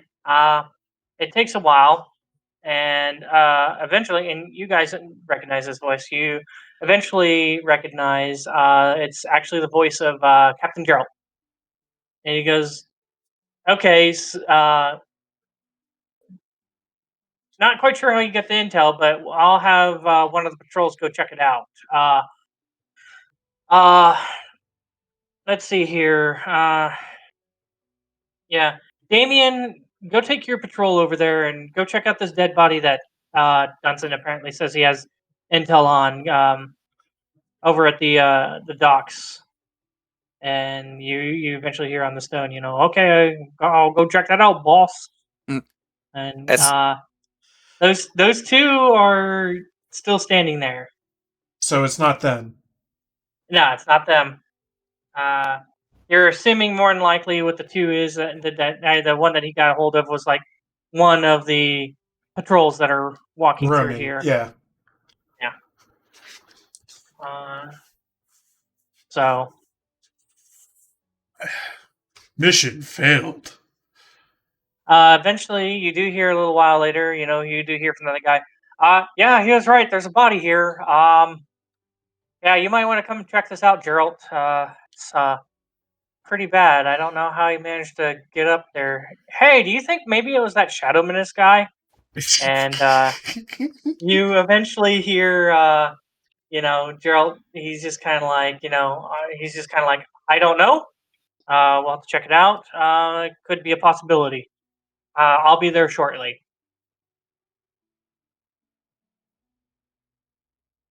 So yeah, the two guards are still kind of standing there. You kind of notice that one of the torches does get closer to the other one, but that's about the only change that you notice. But also, Aster, you could run in front of them so they can see you, run down a direction, and then as soon as you get into cover, teleport back where they can't see you, so you're running the opposite direction. I have a reason to want to play the long game with the Shadow Menace, and I don't want him to actually be a credible suspect for killing anybody yet.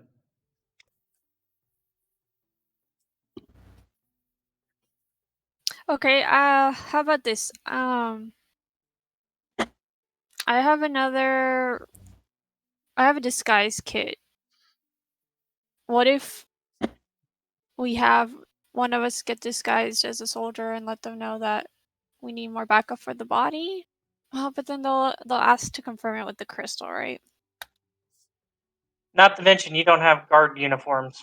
Yeah, I don't. Maybe we should just go back to the knocking out plan.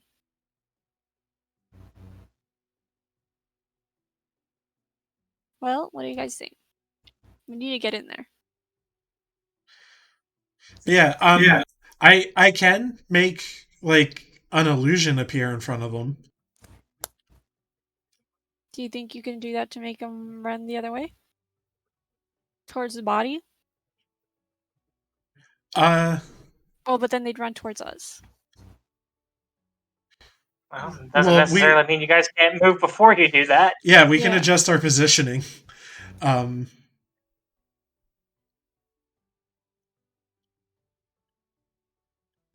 Is this something we want to go with? Yeah, let's do that. Sounds good. How close are we to water, Hesper? You could be very close to water if you wanted to, very quickly. It's not the closest to the water, but it's about halfway between the water and the next that smaller building.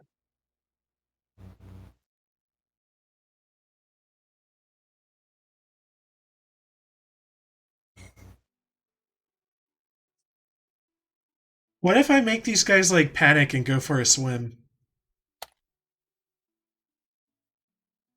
It's whatever you guys want to do.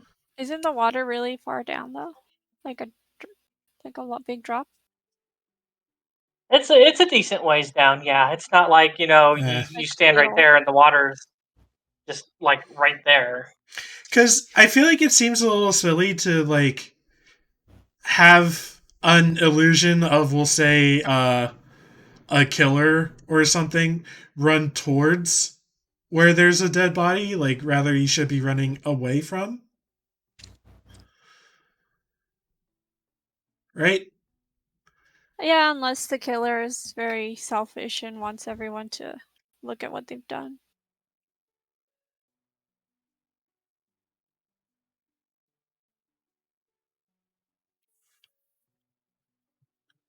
Regardless, we need to get them away from the doors, so go ahead and do your thing. Okay.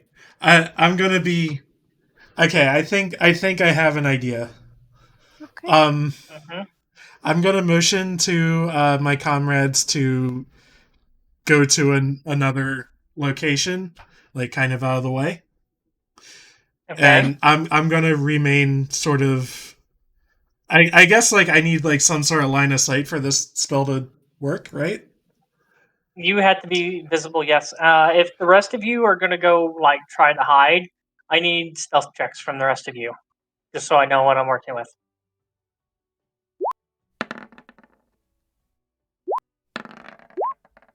Ooh, Dunsen. Dunsen's pretty well hidden. So's Raine. They're pretty well hidden. Remy and Roux, not really their forte, so... I have those checked and She's still a changeling. feels so bad.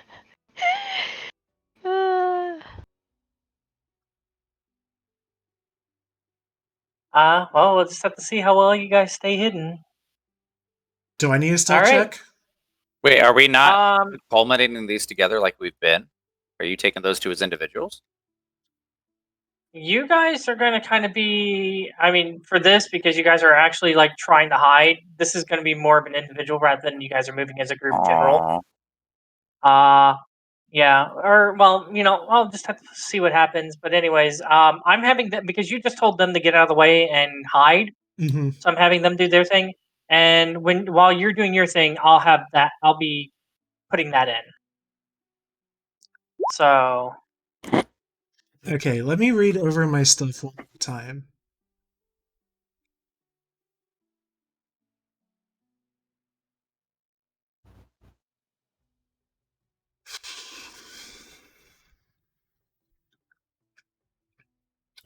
I'm going to just click it so it appears here. Is this a channeled spell?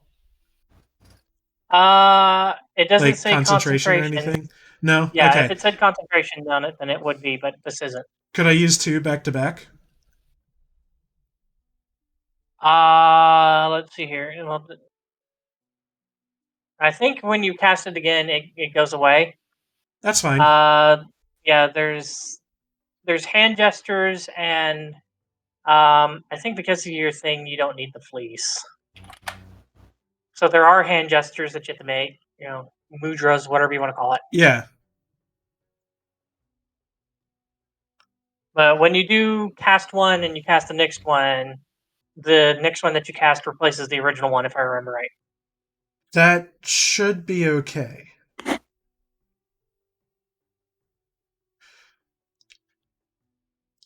So what I want to do is I would like to create an illusory copy of the town archmage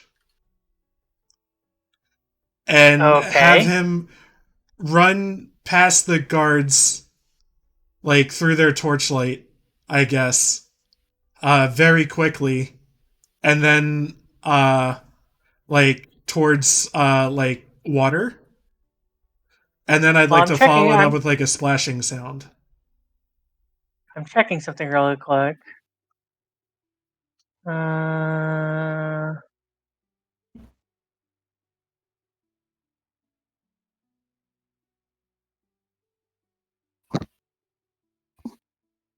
See here.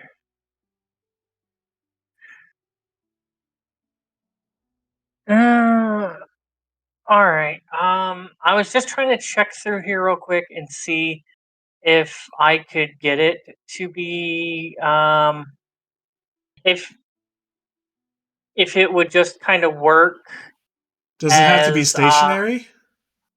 That's what I'm trying to see on here, and I don't see anything that says that it has to be stationary. Of course, at the same time, if you really wanted to, you could use your other spell. Silent Image? Yeah, you could use that, and then in tandem, because I think Silent Image you can move. Yeah. Yeah, and if I remember right, it says move as an that action back to you 2. can move it. Yeah. I believe it says as an action you can cause it to move and stuff like that.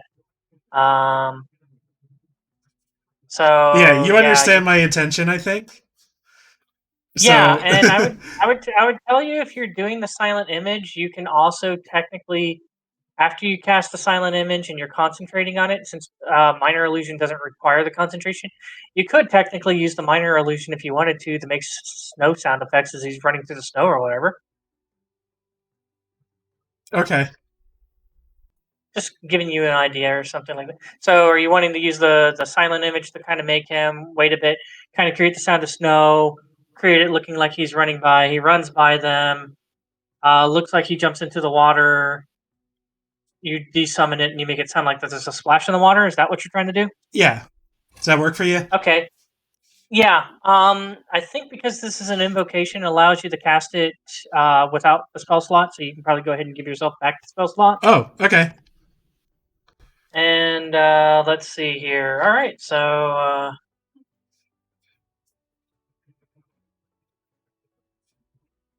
right, so God, this trying to character's fucking remember- fun. trying to remember what Archmage Grand Qual looks like, because you were a decent ways away. Roll me a intelligence check. Okay, I'm good at these. Oh, hey! That's pretty good. Okay. Yeah, you think it's pretty accurate to what he looked like. Might be That's a few things concerning. off, but for your purpose, you know. Hey, he's gonna be running past them, you know. Yeah, you're like, for the purpose, it should be good enough.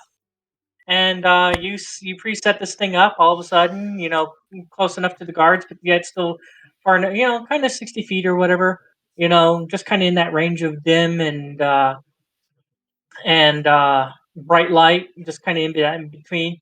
You know, get your, you know, all of a sudden the guards kind of, you know, you set that up. You know, all of a sudden, you know, they hear the as the snow kind of runs by. They're like, "What the hell is like?" All of a sudden, you kind of see the torchlights turn, and they kind of turn towards each other and turn towards and like, what the hell's he doing? And they seem to be going not at a very quick pace. They seem very confused by this until they hear the splash. And then they kind of like look at each other. The one that's further behind's like, oh shit, and starts catching up to him. And they both start running towards the dock, towards the water. Wait a minute. I do need you to roll a stealth check. Okay, sounds great. You got this, Just to make sure. Yeah. They're just like, what the hell's going on? You hear the snow, and they're like looking in the water, and you know, they're like, oh shit. You know, you're just far enough away, probably to kind of hear this. You just hear like, shit. Why did he jump in the water? I don't know why he jumped in the water. Oh shit. Here, hold this, and you start seeing him. You hear like armor just all of a sudden like drop in the snow. Yes! And just like, yes! God damn it! And he dives in. The other one picks up his stone. Oh no. Dunsen, you hear on the snow. Yeah, Grand Qual seems to have run past us and jumped in the bay. I don't know why. We could use somebody down here. Is so weird. Curses! And you guys hear Gerald like, what the hell? Not like I don't have enough to deal with already. Shit, I'll send some people down there as soon as I can. I'm going to relay that information to the group. Like, let them know. It's like, y'all distracted a lot of attention down here. We're about to get overrun here shortly. Okay, we need to rush over and pick that, or open that gate, that, what is it? Storage, ASAP. Well, I'm assuming as soon as they started walking by with your stealth checks and stuff like that, you guys started sneaking behind them and stuff like that, and just kind of getting into position. So, hey, how close is guard number happened. 2? How close is guard number 2 to the water? He's you know, he's holding both torches up in the air, and he's kind of looking down, you know, trying to give this guy in the water light to see what's going on. Push up. So he's like right up in there? He's pretty close to it. He's almost teetering, but not quite teetering. Do I push him or make him my friend?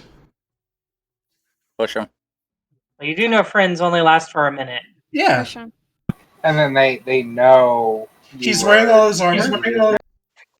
He's holding wearing all his armor? He's wearing all of his armor, yes. Oh, you kill him. Is it heavy? It's like a breastplate, so it makes it very difficult to swim. Why don't you just blow out his torches? So that causes him to be all agitated and try to, like, sort with that. Yeah, okay. Hesper, I blow out his torch with prestidigitation. Both of them. Okay. Yeah, let's roll me another stealth check. Just Okay. because prestidigitation has vocal commands. Okay. I love this plus 13. Yeah, he doesn't. He is way too busy. You rolled in that one, by the way. He's going through a lot right now. Yeah, he's just like, shit. Okay. How do I? And then all of a sudden, just why did that? He's just in total darkness. He's like, God damn it! Where the hell did I put that? And the other guy's like, hey, where the hell's the light? I can't find Grand Qual without the light. I don't know. They just went out. They're just yelling at each other now. So it's quite like pitch black right now. Rambling. Yeah, there's like, other than like, the buildings and stuff like that, there's like no light currently where you guys are at. I shove them. All right, roll me a strength or athletic. No, roll me a strength check at advantage because he doesn't see it coming as he's sitting here trying to get the tinderbox out. I'm glad you said an advantage. Yeah, he's like shit. You just walk up and he just splashes in the water. You hear the splash in the water, and the other guy's like, "What the hell was that?" And you're, "What the hell happened?" At this point, I would like to communicate to, we'll say, Raine, if possible. I would at least like to attempt this. And Raine is further than 30 feet away from you currently. Okay, I'm assuming that's the case with everyone. Yeah, everybody is away from. Yeah, it's probably like a good 250 feet away. It was a decent ways away from. Yeah, the torches are out. Have been out for a little while, and you heard and you heard a second splash. Okay, so you know what's up. Yeah, I know what's up. Yeah. Right. So let's get in and out as quickly as possible. Yeah. I would say since you're probably close enough, Ryan, you do notice it's very meandering. A couple of torches coming this way. That's a future Ryan problem. I let the group know as they come close. Okay. As you get back to the group, okay. Well, as they come to me, I'm assuming, right? Or no? No, they went to the door. Okay, I'm okay. Got it. So I go back to them and I tell them there's more torches coming. Yeah. All right, you guys are standing in front of these big double doors. There's a smaller door. The guards have been currently disposed of. Well, they were doing that. I've been trying to use the keys to see which one fit the smaller door. All right. Roll me an investigation check. And are you using the smaller key ring or the bigger key ring? Both, because I don't know. I'm assuming the smaller one. Which one are you using first? The smaller one. The smaller one? Okay, as you go through the couple of keys on the smaller one, there aren't too many. I'm like, no. Fuck. None of these keys are right for this. Shit. Okay. This isn't the right lock for that. And you've started looking at a couple of keys on the other one. You haven't gotten quite through all the keys yet. You got a couple. You got like one that might work, and you still got like 10 more keys on this ring that you haven't checked yet. Jesus Christ. Okay. Well, I want to speed it up. Do we want to just pick it? I have tools. Yeah, I was going to say this is going on. Ryan has done the prestidigitation thing, put up the torch lights, and pushed this guy off, and then made it back to you guys. And the term that has found you that, like, okay, there's 10 more keys for the check and one key. Okay, right. That I found that might work. Okay, you want me to pick it? Yeah, go. All right. Thief's tools. 29. You get your thief's tools. You like, oh, this is an easy lock. I've done millions of these already. Couldn't you find the key for this in the time that I was doing that? No, I couldn't. Well, shit. And Actually, I'd say doesn't nothing take you long at because I'm all. trying to be quiet. Just thinking this in your mind. Yeah, okay, I'll mind's eye it with your awakened mind. Yeah, got it. Yeah. Why couldn't you find the key in the time that it took me to get over here? I've picked millions of these locks, just like going through there and just easily, and then all of a sudden, tink, okay, it's unlocked. It probably takes you like at most like maybe a good minute to get the tumblers. See, the key is you gotta spray it with lube first, get it nice and lubed up, and then it just the rest just slips right in. Okay.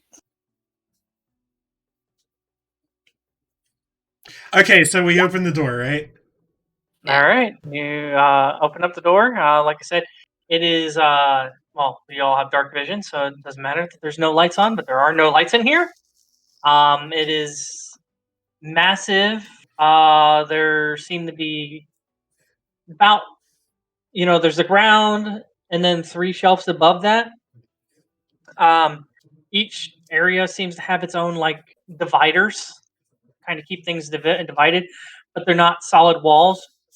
The only solid walls are kind of keeping the areas like the bigger, the like dividing out like the bigger areas.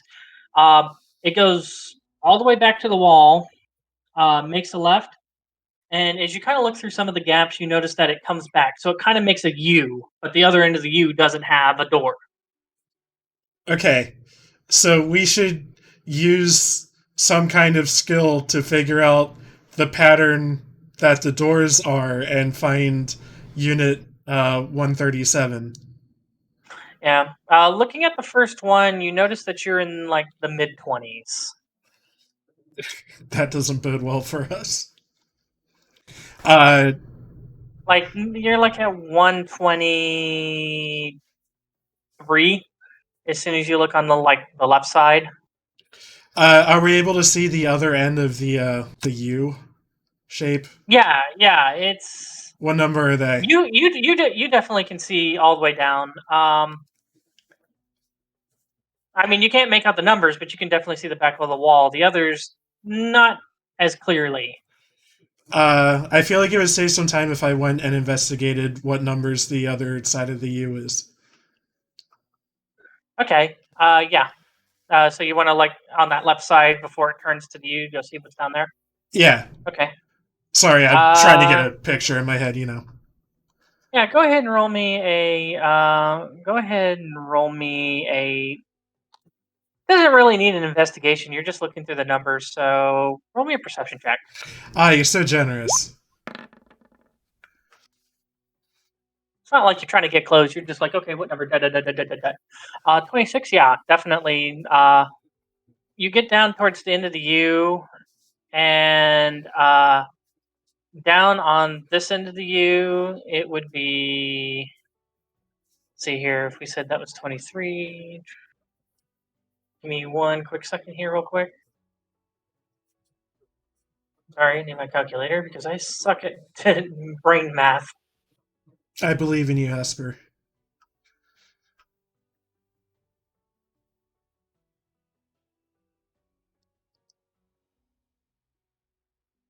You get down, like I said, looking at the left side. You get down there, and the last number that stops is 137.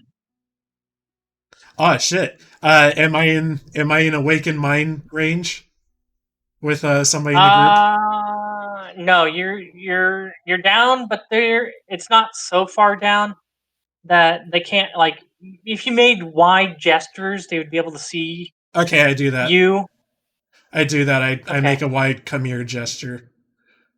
Okay, you guys see like get over here, kind of like moving arms. As you guys get closer, I throw a harpoon. You throw a harpoon. Get over here. Yeah. I go over there. Yeah. Right. You guys make it down there. It's about 137. Or it's not about 137. The last number here is 137.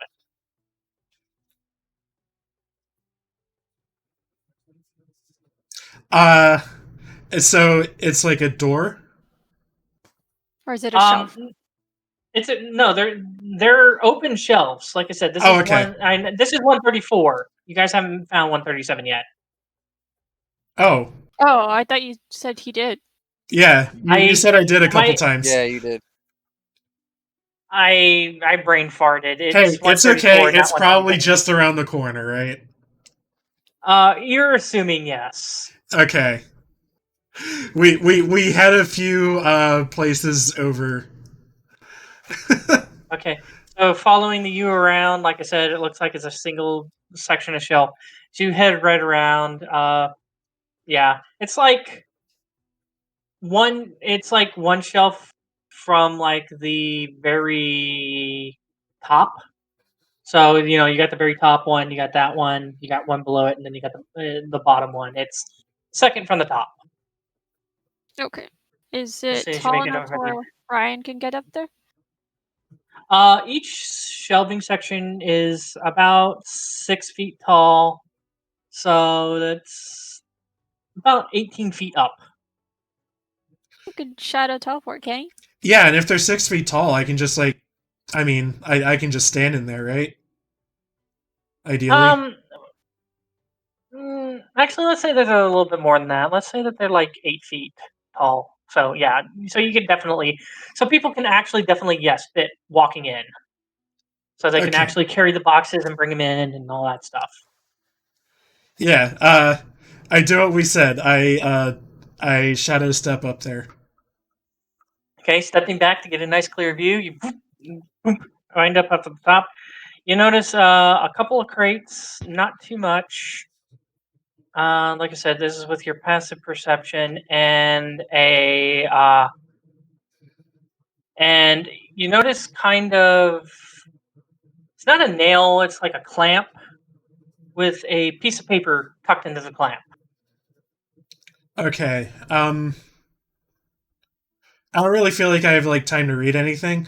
If I were to say pick up one of these boxes and attempt to shadow step back down to the ground, would I have any problem doing so? I do not think shadow step would work with you. Like I'm holding the box. Poof! Yeah. I teleport down with the box. Yeah, I didn't think so. And they're pretty big boxes. They're pretty hefty. They're hefty. If I try to lift, I can feather fall on it. Okay. And then I guess we can have Remy catch it. So you basically shoot it in midair, and then Remy catches it. Yeah. You want to do that? Yeah. Okay, so you're gonna scoot a box over. Yeah. Yeah. Okay. Go ahead. We do the old Despero family assembly line. Yeah. All right. I'm ready. I'm ready. Roll me a strength check. I want to see how well you do this. Me. Yeah, you're the one pushing the box up there. Oh no! It definitely takes you some effort. It's like okay. It's definitely not your forte. As you get the box, eventually they just start teetering on the edge. It takes you probably about a good 5 minutes before that even happens. Do we hear any commotion or anything from outside or anything? I'll need a perception check for somebody who is not currently engaged in. That would be Lani or Dunsen, or Roux or Dunsen. Is it a dex check? Perception. Perception. Okay, you got it. Do you want me to do one as well or no? Currently, you don't hear anything. I'll tell you that much for sure. Hesper, by the entrance of the area, or a little, I'm gonna go they would have to come near the vicinity of the door along the walkway or something like that. But I'm gonna go ahead and cast alarm near the building's entrance, of which there would be guards coming down. I'm just gonna cast alarm. Ooh. So where are you casting the alarm at? Actually, the entrance area of where we came in, or the door. Yeah, the door, Okay. the door area. Okay, Like, so you're putting it on the door frame? yeah, the door frame, or it says I can do an area range no longer than 20 cubic foot. So, Well, I didn't know if you were doing the door frame or if you're doing outside the door frame. trying to think. Because I didn't get quite the layout of everything in here. If they come in that door, are we just screwed? Like, there's nowhere else to go? Yeah, there's no other way out. Yeah. Okay, I would want it outside of the door, coming down of where I think the guards would be coming from the dead body area that we came in, because they're going to check it. So I'm going to put it in the path directly in between us and the body. So where they would have to come down with enough notice to get the hell out of there. Yeah. Okay. And we're definitely not carrying these large boxes out of here. We got to kind of condense them into things that look important. Yeah. Yeah. So, all right. So as you do that, roll me a stealth check, just Dunsen.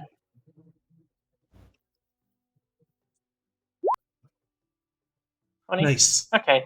You feel like you're doing this pretty as quietly as you can. You're kind of trying to calculate where is the best place to kind of put this to kind of get as close as possible to before they get to the door, depending on which direction they come from, either where the body was or where Ryan tricked and shoved the guards into the water. I'm so proud of that. So is this going to just be a mental ping, or is it actually going to make like audible alarms out where they are, like where the spell's been placed?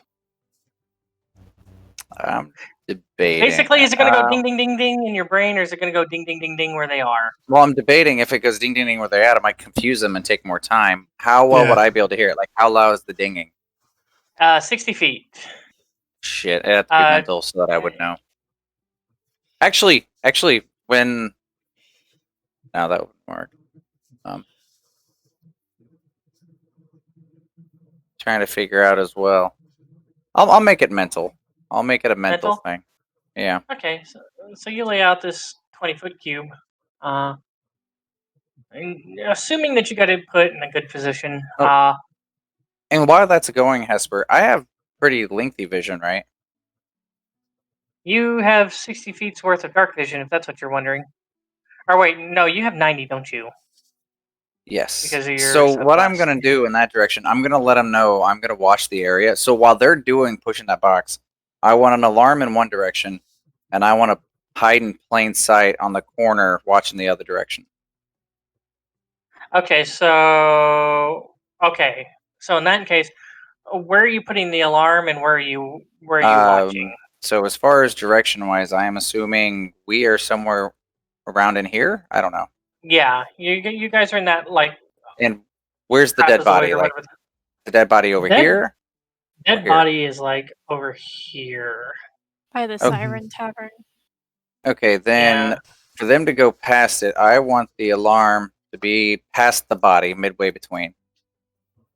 And then what I want to do to have sight, I'm going to be that way. I have enough. I will tell you, since you did hear they're coming and stuff, you know that they will be following that section to get to where Ryan tricked the two guards off into the pier, like roughly right around in here.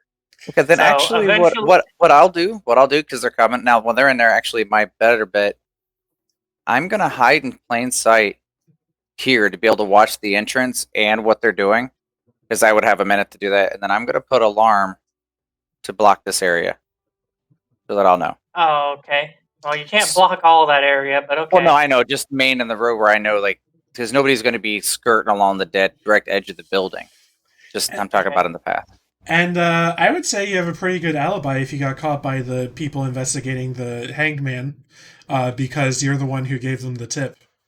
Maybe you decided to check it out for yourself. I'm going to hide in plain sight and just see if I end up getting caught. If they catch me, I'll be surprised. Okay. So, while they're pushing the box, I'm going to let them know, hey, I'm going to go put alarm out there, and then hide in plain sight. Okay. So you go, set the alarm. Where you're talking about putting the alarm? Damn, that is a long ways away. Oh, so well, I mean, just whatever would give enough notification. I mean, I don't know the exact layout and how long is what.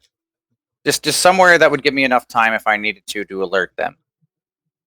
That's my big thing. I just want to alert that I would know. Okay, my thing is that you're giving a you're getting a mental notice, so you'd actually have to run back here and let us know. If you want my personal opinion, probably the best thing for you to do is to hide in plain sight outside the door. That would be my best bet, because that is like, oh god, where you were talking about putting that, it might be getting to close like half a mile or so away from where they are. I was just guesstimating. I mean, I just want it far enough for it because I can't see this direction. What would allow me to know? Like, I don't know what the distances are. Hell, shit, man. I just need to know. I know. Put it closer. I don't telling you this. I'm just telling you, you probably don't. If you're going to be sitting out there watching, the 90 feet. Because regardless, the mental if you really wanted to, your best bet would be put the alarm coming towards them from the bay side, and then hide in plain sight next to the door if you wanted to.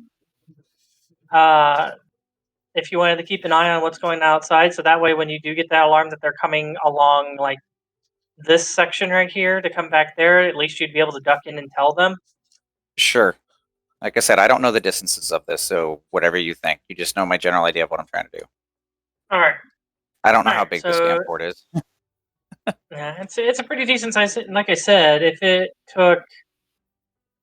Yeah, it took like walking about 30 minutes or so to get from the bakery to the snow tier inn for them normally. So it took us to take 15 minutes for me or whatever. I don't know. Anyway, regardless, do whatever it was. I'm just trying to keep a good lookout so I know what the hell's coming. Yeah, that's okay. So I'll need a second stealth check for your hide in plain sight stuff. If that's what you're doing. Fuck's sake. Great, a 19. That's fucking horrible. I'll take it. A 1. Right. That's the worst I could get. So Dunsen kind of tells you he's gonna go like keep a watch and stuff like that. He goes and sets up his alarm and stuff. While that's happening, you guys eventually do push off the crate. I guess Raine cast feather. Oh no, Featherfall specifically says creatures. It doesn't say objects. Can't he fall with the box? It would Featherfall him, and he'd be trying to hold on to the box and not drop it. Okay, well, then not dropping the box would be a bad idea. Can't you open it and see what's inside before we push the contents out? Yeah, is it okay if I kind of dial back things, Hesper? Or okay, am so I not committing pushing to it dropping this box? I'll say that you got pretty close to it, and Raine was like, "Oh shit! Wait a minute, Featherfall doesn't work that way. I'll pull it back." And you're like, "Fuck!" And just kind of pull it just enough to where it's not gonna fall. Okay, I'll peek inside the box. Can I do that? The box is currently nailed shut. Oh boy.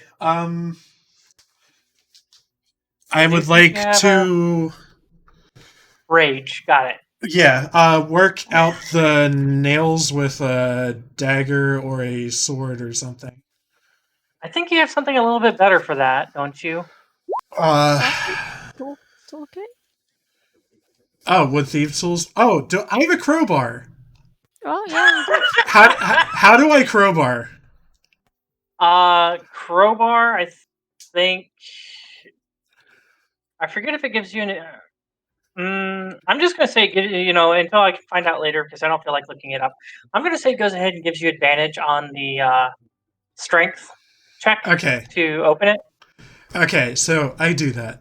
All right, go ahead and do that. Yeah. And, it takes you a while, well, not a while, but, you're trying to be quiet about it, and as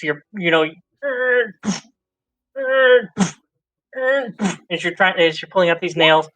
just enough, and you slide the boards out of the way, and you look inside, and you're like, "What's in here?" Silk. I mean, this is really nice silk, but is it raw material or is it like? It's not. It's not sheets. frost weave. It's like bolts of like okay, fine like like if we look here silk that you would get from like the Middle East and shit like that. Yeah, sure. I think I ignore it. I'm obviously looking for some kind of baggie or jar full of a salty or sandy substance.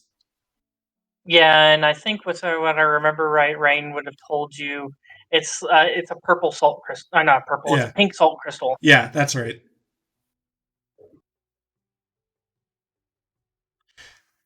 So rummaging through, I guess. Do I see anything in that box? Pushing it. I mean, as you push stuff around, kind of digging as far as you can in there, it's a box full of silk. All right. Do I have room to move it aside? The box? No, not really, but there's plenty of room up here. Okay. Like I said, there's probably like another 2 crates up here. Okay, I would like to somehow re-Tetris. I would say. Okay, I would like to somehow re-Tetris this box and pull another box out. Okay, I would say if you thinking about it, you're like, I don't know why I'm pulling these boxes out. They're not stacked up on top of each other. Okay. Can I just? They're at. Okay, can I just unnail them from like the side? Or the top or whatever. Yeah. I can definitely say. Okay. If you want to very, back the very box, bad mental image I have going. Yeah, on here. I'm sorry. I'm sorry. Yeah. I should explain it better. So yeah, you're essentially in an 8 foot tall. I want to say 30 feet deep, 30 feet wide. Okay. Cubby basically. And like I said, basically the only thing dividing the cubbies are bedroom. Yeah. Okay. Well, they have to have them large enough to store large quantities of stuff. Yeah. And the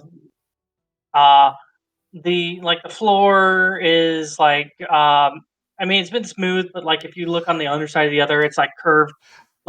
They left most of the log and they just smoothed it out enough so it'd be very sturdy wood. Oh, and I just remembered this and I want to do it before I forget. I want to pocket that note I saw. Oh, hanging? Okay, so you don't want to read it? How much time will it take me to read it? Just kind of glance through it and stuff like that. It depends on your investigation check. I'm gonna pocket it. Okay. I mean, it might be quicker to check through that instead of opening the boxes. It could be quicker opening the boxes. It's your call. Okay, I look at the letter. What am I rolling? All right. Roll me an investigation. Left number. I'll take the left number. Jesus. I knew it. 3. It takes you a little while to read through this and stuff like that, but you realize that this is like a list of materials. And next to the materials, you notice some of them are blank. Like you found silk, and next to that is like blank. But some of them have like next to it, like a short, like little description to it. Mm-hmm. And it takes you a little while to be like, okay, wait a minute, what's this description talking about? Because the penmanship to you is like absolutely terrible. Sure. This is doc, penmanship. Sure. But eventually you do realize that it, like certain materials, it says have been transferred to a different location, depending on what material it was where it was transferred to. All the locations that they mention are not familiar to you. It doesn't sound like anything in the market district at all. Okay. Some of them sound kind of governmental. Okay. And you do eventually find the salt, and it does have written next to it, move to let's see here. Yeah, move to central move to central storage for trade and commerce. Okay. I pocket the note. Okay. And I'm going to, I guess, like, teleport down. First of all, I want to I want to try to leave everything where it was. Like, I don't want there to be too much of evidence that somebody was up here looking at this stuff. So maybe I don't know. I guess It's kind of tall up there, though. Yeah, I guess I can't like nail the boards back together, but I'd at least like to kind of lay the boards on top. I would. That would be loud. Okay. All right. So I'm kind of making a compromise here. Night, Bubba. Okay. Night, Bubba. Good night. I'm thinking we end this early, maybe in like 20 minutes or so, like a nice round 11. Yeah. Does that work for you? Okay. Yep. Yeah, I was planning on ending it pretty soon, as we can, because I don't feel like playing Bubba's characters a whole lot, and I don't want Bubba to be too lost. Right. Okay. So yeah, I do my best to leave things about as well as I left them. I pocket the note. I shadow step down. Okay. Roll me. Yeah, we'll do sleight of hand. Roll me a sleight of hand. Because I'll tell you, it takes you a little while to shift the box back to where it originally was, but you think you got it back to the right spot. Good Lord, thank you to my modifiers. Yeah, you get the boards on there and you're like, yeah, if I was average Joe, I'd say that's a pretty decent job. I'm scrolling back through here. I want to know if I rolled higher than a 4 at any point tonight. You kind of push the nails down a little bit. I think, didn't you roll like a natural... No, wait, that was Bubba who rolled a natural 20. I don't think I've rolled above like a 4 or 5. Anyway, you kind of like, with your crowbar, you kind of push down the nails a little bit, and you're like, yeah, I think that's good. Mm-hmm. It doesn't look too out of place. And teleport down, you guys will like, teleport down with your note. Okay. I tell him, I have a note. It's not here. It's been moved. Let's go. Alrighty. Damn it. Okay. As soon as that happens, you notice Dunsen comes running in. He's like, let's see if I can do the Bubba voice. This is Dunsen Snow. No. This is Dunsen Snow. Yeah. Okay, guys, they're coming. Let's go. Right. So you guys, as quickly as you can, or are you guys doing stealth? What's going on? I'm gonna cast invisibility on us, and let's try to dash out of there. Do you have enough to cast invisibility on everybody? It says like if I do, if I do greater, what is it? Why do I not have? What's that one spell that I always use? Pass without a trace? Yeah, why do I not have that? Hello? I pass without trace. That's a druid spell. Is it a druid spell? I can cast pass without trace. You guys want me to? Hey, I will cast pass without trace on all of us. Yeah, good call. Okay, so that is 4 out of your 6 key points, if I remember right. Yeah, so I'm down to 2. Oh, correct. Wait. No, I'm down to 0 then. That's all of them. Right? When did you spend the other 2 on? No, dark vision 2 on dark vision, and then Is this 2?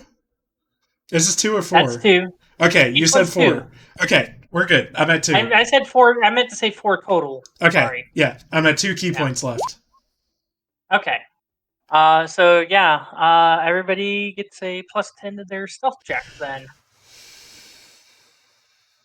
All right, well then let's do that, since I don't think my invisibility, even if I cast it at a level 6, will get casted on everyone. Yeah. Is there a way for me to click this on? No, I'll just add 10. Don't worry about it. Bubba has it because he has something else. Damn. Okay, so that's a 39.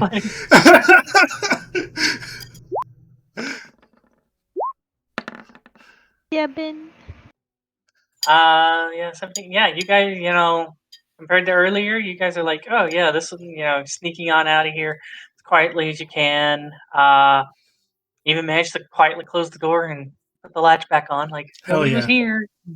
Just kind of do that. You guys kind of fade off in the obscurity. You know, I was saying with, like, for example, Bubba's 34, you're 20, 39. It kind of just would have been one of those. Oh yeah, Raine's 34. It just kind of would have been one of those. This is a smart thing to do. Make sure nobody's here. Did you guys kind of slink off into back towards the main part of the port district? You notice, some torches get closer. Ryan, I would say because of your the way that your dark vision and stuff like that works, because you have 120 feet out and then 120 feet of dim. Sounds right. If I remember right. Yeah. So I looking have at it, special eyes. you can kind of see two figures who seem to be bundled up in like blankets and just kind of like.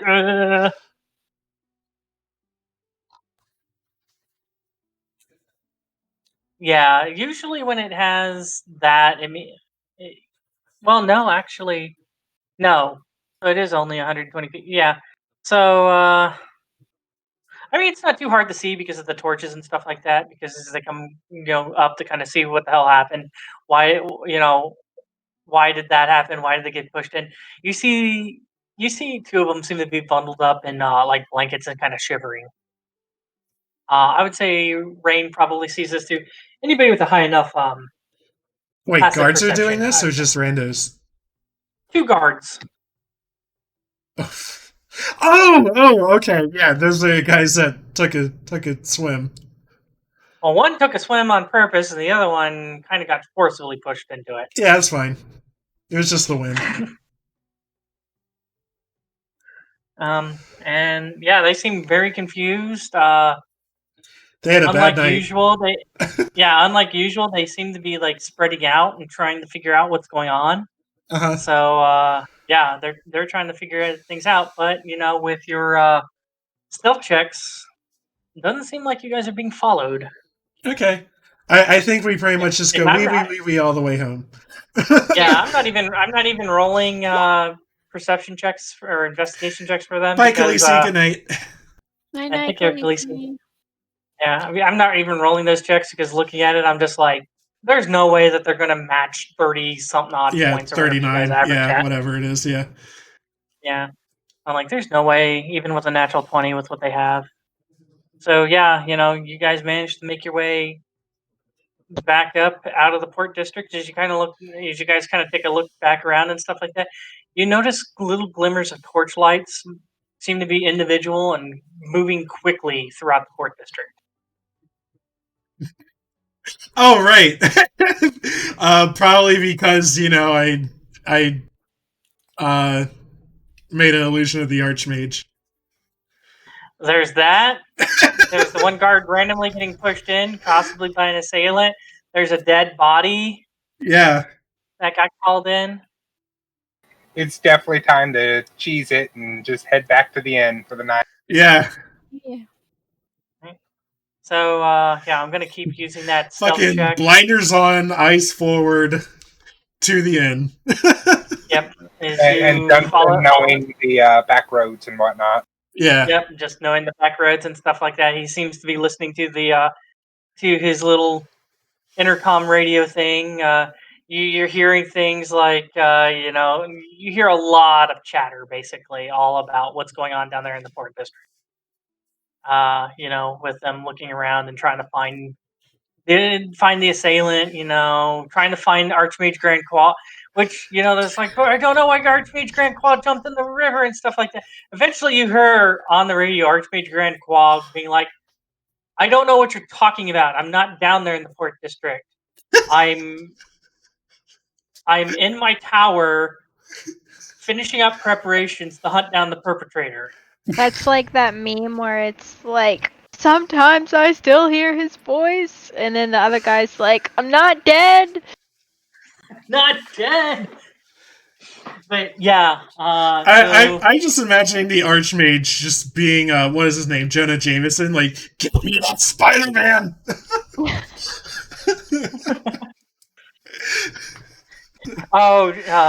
JJ with the fucking cigar and shit. Yeah. I need more pictures of Spider-Man, so I can blame him for shit. Yeah.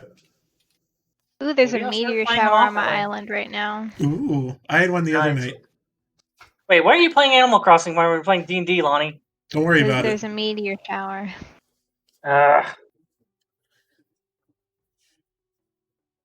See, I posted the note for those videos for absolutely nothing. Anyways, you guys eventually do make it back to the Snow Tier Inn. No issues, especially with Dunsen's quicker movements and your pass without a trace. My special eyes. Yeah. Pretty much everybody's pretty close to special eyes. Everybody has eyes for different situations. As you guys eventually make it back to the Snow Tier Inn, making it in, it's probably at this point, I want to say probably like 10 o'clock. As Master Silverbeard looks like that he's like locking up stuff, and he turns around and he looks very confused at you guys, and he goes, "What were you guys doing out?" I would choose to let Dunsen speak. Yes, it is I, Dunsen Snow. I'm bringing them back to their room safely, as I'm one of the forest guards of, Dunreen. As you can see here by my outfit, I do not lie because I am Dunsen Snow. I'll be taking them up to their room now. You all been very naughty. Come on, let's go up to the room. I'll be staying in their room tonight too to make sure that they don't get in any more trouble. I guess persuasion. A -1. All right, buddy. You're just tired. Let's just go. Silverbeard fucking calls the cops. Bubba shows up once again. Yeah. He rolled a fucking natural 1. He's oh like, my god! Okay. Yeah. Yeah, I guess one dwarf to another. These guys are really weird. You can need all the eyes on them that they can. Yeah, just especially watch that one as he points at you, Ryan. Hey, what? Hold on. What did I do? You're just very fruity. Fruity. Mm-hmm. I basically like had my introduction with this guy and then never spoke to him again. As far as I remember. You know what they say, Dunsen? You know what they say about fancy people, Dunsen, they generally tend to get into more trouble because they don't know how they should be acting. Anywho. Have we reached the point where I'm just like sort of suspicious to everybody passively because I kind of sort of look like that guy on the posters? Is that what's going on here? Maybe part of it is, he's a dwarf. He's talking to another dwarf. He knows that you've been passing off as this high prissy pants person. You know how the other dwarf taught you and treated you. He just might be a little bit nicer than Delvin, I believe, or what was his name? Durin, yeah. Might be a little bit more not as aggressive as Durin was about. I pointedly memorized that name last session, so that's why I'm so like, it's Durin Stonefist. Yeah. Guess he made a lot of fun of you? Well, because I specifically told him that I wanted to, like, remember his name after I got done my drink. Oh, shit, I forgot to tell you, Aster. Yeah. You recognize the guard that you pushed into the water. I fucking forgot this. Oh, no! The guard that you pushed in the water was the one who caught you in the back alley. Oh, okay, good. He got his comeuppance. Oh, man.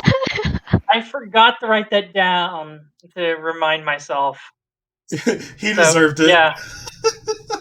You pushed him into the water, so there's your revenge. Yeah, thank you.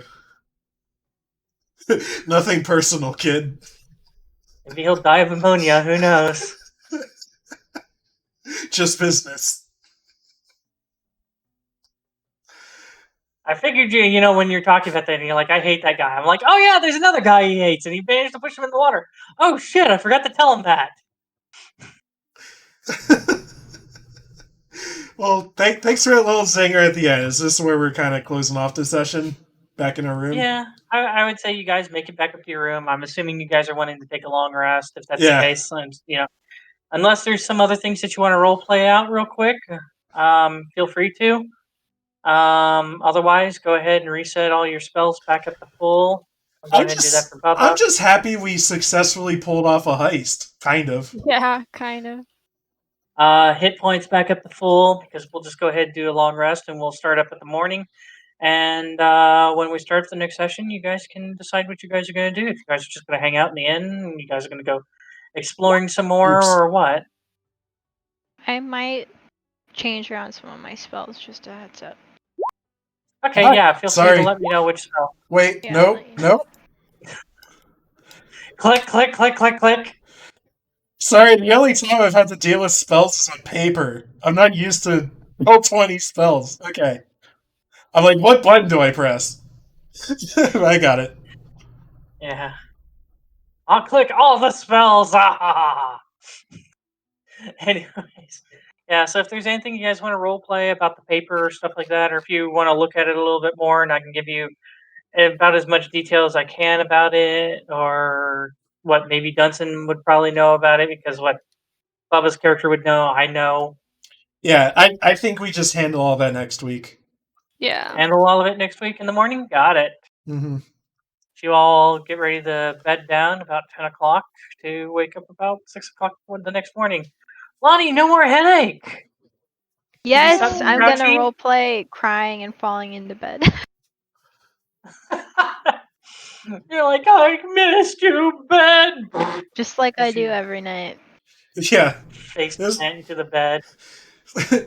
This is getting increasingly more and more too real. You don't even bother to remove your snugly warm cloak. Oh I yeah, don't. by the It's way, my blanket now.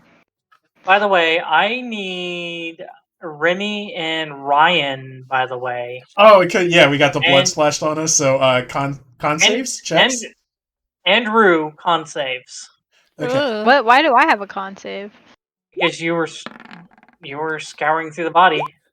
Ugh. Oh, I forgot about that. Hey Hesper, can I inspiration this? You can if you want to try. Okay, I'm gonna click that off and boom.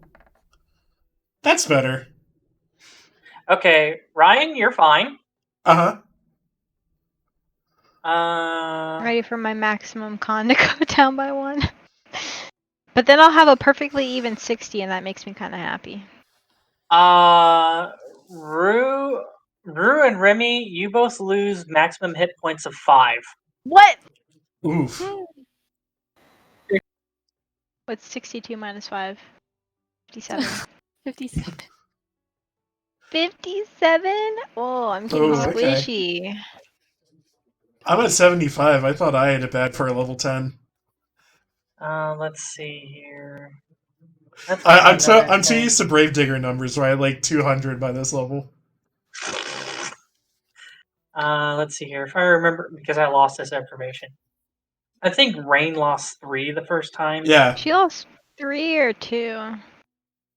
It was a small I'm just gonna say 3.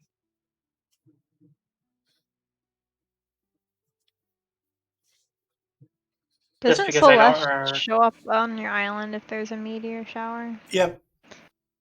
Yo, where's she at? Celeste, where you at? Hiding somewhere.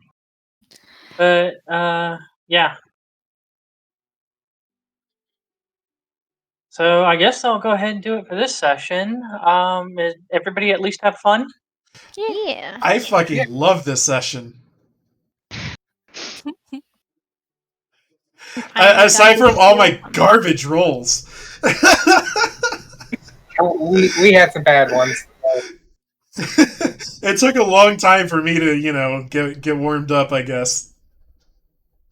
Yeah. All right. Yeah, so I will say this, by the way, since I am working on figuring out that other campaign, Yeah. If you guys have ideas or whatever for your characters, feel free to think them up. Send me what you're thinking and stuff like that. If you can think of anything that you might want to be like, yeah, I'd like something like this built into the world, let me know so I can at least build it in there so I'm not like bombarded by it at last moment. More of this session. Well, no, I'm talking about for your character, like the backstory and stuff like that. Like if you can think of like a town name or some NPCs that you know of and stuff like that. Because I was just thinking. I was thinking about being the Onmyoji you made for me, if possible. Okay, I'm reworking that slightly. Okay, send me a completed one then. Yeah. So So I will tell you guys that what was I gonna say again? Yeah, I'm going through stuff, and anything that would pertain to your character, I would, probably give you so you have a little bit more information about it and stuff like that. I will also be, when I get to it, I'll be giving you guys like the race list, the feat list. I'm not giving you guys the whole world building thing because I don't want to overwhelm you guys with like hundreds of pages when it's like, yeah, all you really need to know is like this information for your character. Yeah, and honestly, like for like I guess like stream or YouTube viewers or something like that, I'd like as much of that to be in like the videos as possible. Mm-hmm. Yeah, and let's see here. What was I gonna say again? Oh yeah, another thing is I heard of this rule and I kind of like it. They call it the "I know someone" or the Lando rule. Oh. Yeah, like Lando Calrissian Yeah. and Han Solo, and I know a guy. Mm-hmm. And basically, why I'm telling you that is so you guys can think of in your backstory and stuff like that on like a character that you might want to play or something like that. Don't necessarily have to have the idea of the main class or not the like the subclass and stuff like that all figured out yet, but maybe kind of like the main class or race or something like that that you're thinking about. Think about people that you would possibly know. So, like, you're asking for help with like NPCs essentially. Yeah, and if you guys do run into a thing, and you do like, yeah, I thought I had like an NPC or something like that that knows that. Basically, the way that the rule works is that either your intelligence or your charisma modifier for your character throughout the whole entire session, you're allowed to be like, hey, I know a guy. And then you guys can go travel to find this person. And then you have to roll a charisma check, if I remember right, to see how this person treats you. And that depends on like how your last interaction was and stuff like that. If it was positive, then they might be like, hey, you haven't talked to me in forever. That kind of sucks. Or, if you did them dirty, they might be very pissed and maybe might do you dirty back. But anyways, just an idea to kick around, and okay, yeah. Do you have any questions about? Yeah, if you guys have any questions about the main classes, let me know because I do have a couple of other homebrew like full classes that I have in my thing. Like for example, I have the dark. Well, I think I only have. Well, I have the blood hunter, and then I have the dark knight, the shaman, and the warlord. So if any of those sound interesting to you, let me know, and I can ship you a copy of the document about the class, so you can kind of get a better idea if this is something you want to play or not. Yeah, and I wanted to make a quick question because I think Hesper is the only one that answered it. I was thinking about maybe bringing back and finishing up Nighttail, the ninja campaign. Oh yeah, that I did like 2 fucking years ago. Was it 2 years now? Jeez. It was the last session was November 2018, I believe. Whoa. So it's like 1.5. Like, the snow yokai lady, right? Yeah. Mm-hmm. And now I have to rework my character, Aster, because the way my character works is not how the character works anymore. Yeah, sure. And I was going to say, like, maybe whenever we're done this campaign, if Hesper needs more time, I could jump into Ninetale if you guys want. I don't know if you guys want to replay it or not. I do. Okay. And my other question would be, how would you want to have me do it? Because it's been so long. I do have the videos from last time. I can put them up on YouTube and we can continue directly off of that. Or, like, with a recap or whatever. Or I can basically start over again with, like, some alterations, like major stuff. And this would give people an opportunity to make new characters and things like that. So it's up to you guys. I would like to make a new character. Okay. I'm fine with whatever the rest of the group wants to do. You guys want to continue? That's great.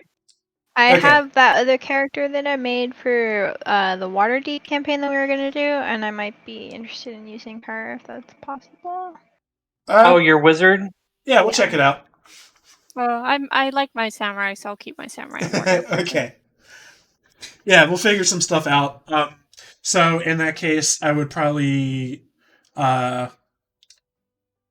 start back at the beginning of the overall story. It would be like 9 chapters or so like 9-ish sessions. And some different stuff would happen in the beginning. You wouldn't be going through a residential district this time.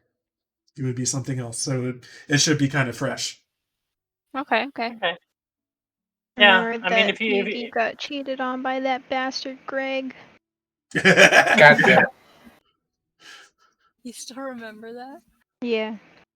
Wasn't his character trying to hit on my character? I forget. Yeah. It was very fucking weird and was awkward. hilarious. Just like, he's like, "Oh my," and I'm like, yeah, it'll take me some time. My character is completely blatantly obvious. Yeah, it'll take me some time to figure out how everything will like fit together now that I'm doing like this alteration in the beginning, but I think I have a basic idea of how I want to go about it, and it'll be exciting. Yeah, if you need help with like recreating characters and stuff like that, let me know and I can help you out with that. Yeah, that's something I'm really bad at and could probably use your help on. Is if like I'm really bad at character creation unassisted, especially because you're the one that has all the information on that anyway. Yeah, well, I mean, as long as it's a basic class, like for example, like Cados was talking about wanting to play the samurai. Yeah. If you go through the oh god, what's it called again?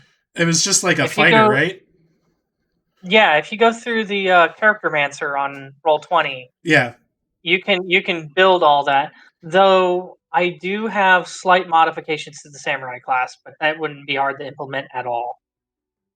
Sure, man. But yeah, if you wanted to use my version instead of the book version. Yeah, I guess Hesper, just give me a heads up when, like, you think we're kind of getting close to the end on this one. I think you'll have kind of an idea when that happens. Okay. You know, I kind of have an idea.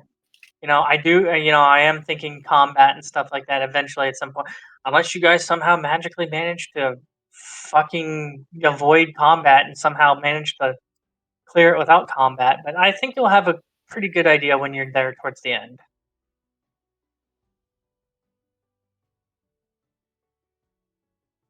I'm kind of waiting for next session when you guys go to the Black Market District with Dunsen. Mm-hmm. That'll be interesting to see how that goes. Okay. Well, I'm gonna get ready to go to bed. Yeah, next session's gonna be a fucking mess. I can tell already. Yeah. I'm excited.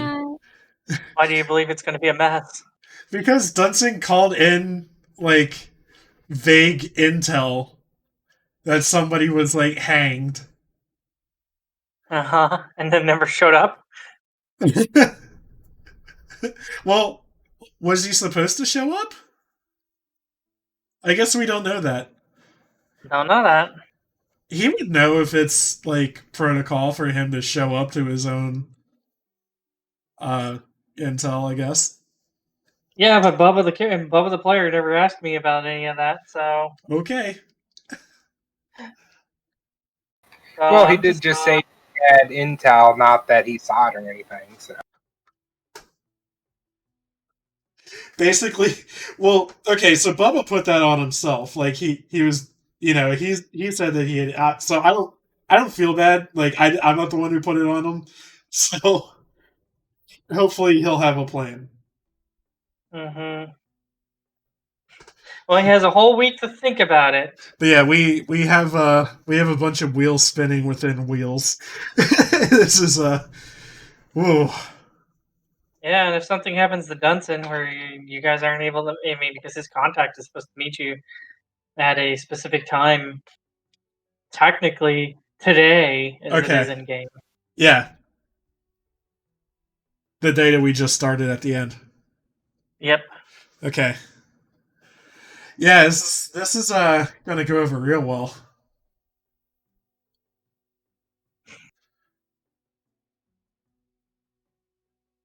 But man, I can cause a lot of chaos, Hesper. I mean, you were talking about rolling really shitty. Well, you weren't the only one. Yeah.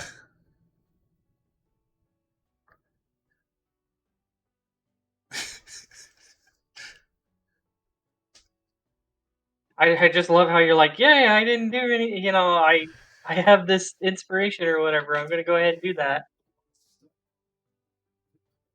Yeah, I was kind of saving it for the right time. Like I wanted to use it in combat, or if I was like really in trouble. But I feel like the most trouble I could be in is if I like catch this virus, basically. Mm-hmm. So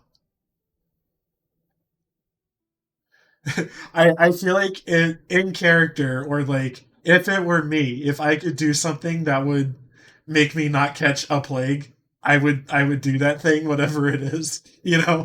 So good reason to spend inspo. Yeah. I think you had that before last session. Yeah, I noticed it on my sheet. I think last session. I was like, huh. Yeah, I was like, oh, I'll ask him if it was intentional, or if it just like came that way. No, it was intentional. I think it was something that you role played, and I was like, the time before, and I'm like, I really liked how you did that, so I'm gonna give him that. Now I want to know what it was.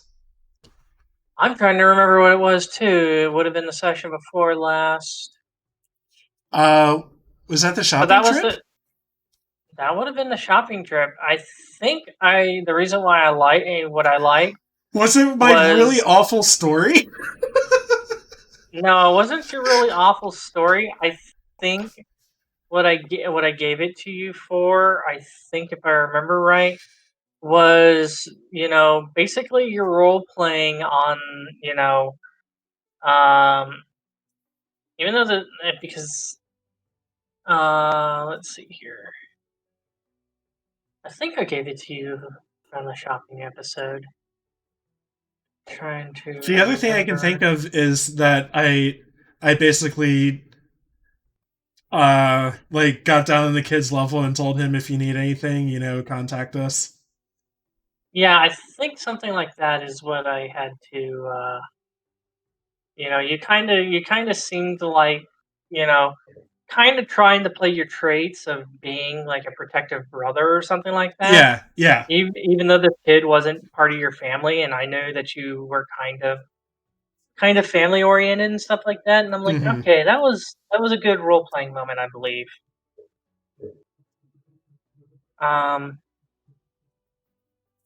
Even though I know Feugy's like role playing this whole, and with Feugy and stuff like that, it's like, okay, I have to go off and I have to go off of something, because he doesn't write down any of the bonds or anything like that unless I force him to.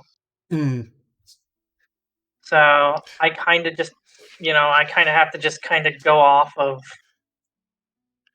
Yeah, I have a pretty like well put together character sheet over on that stuff. Yeah. So.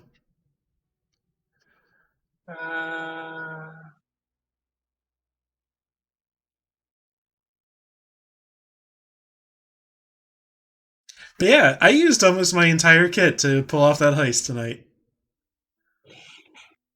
Yep. And part of that, you're like, man, I wish I was Gravedigger.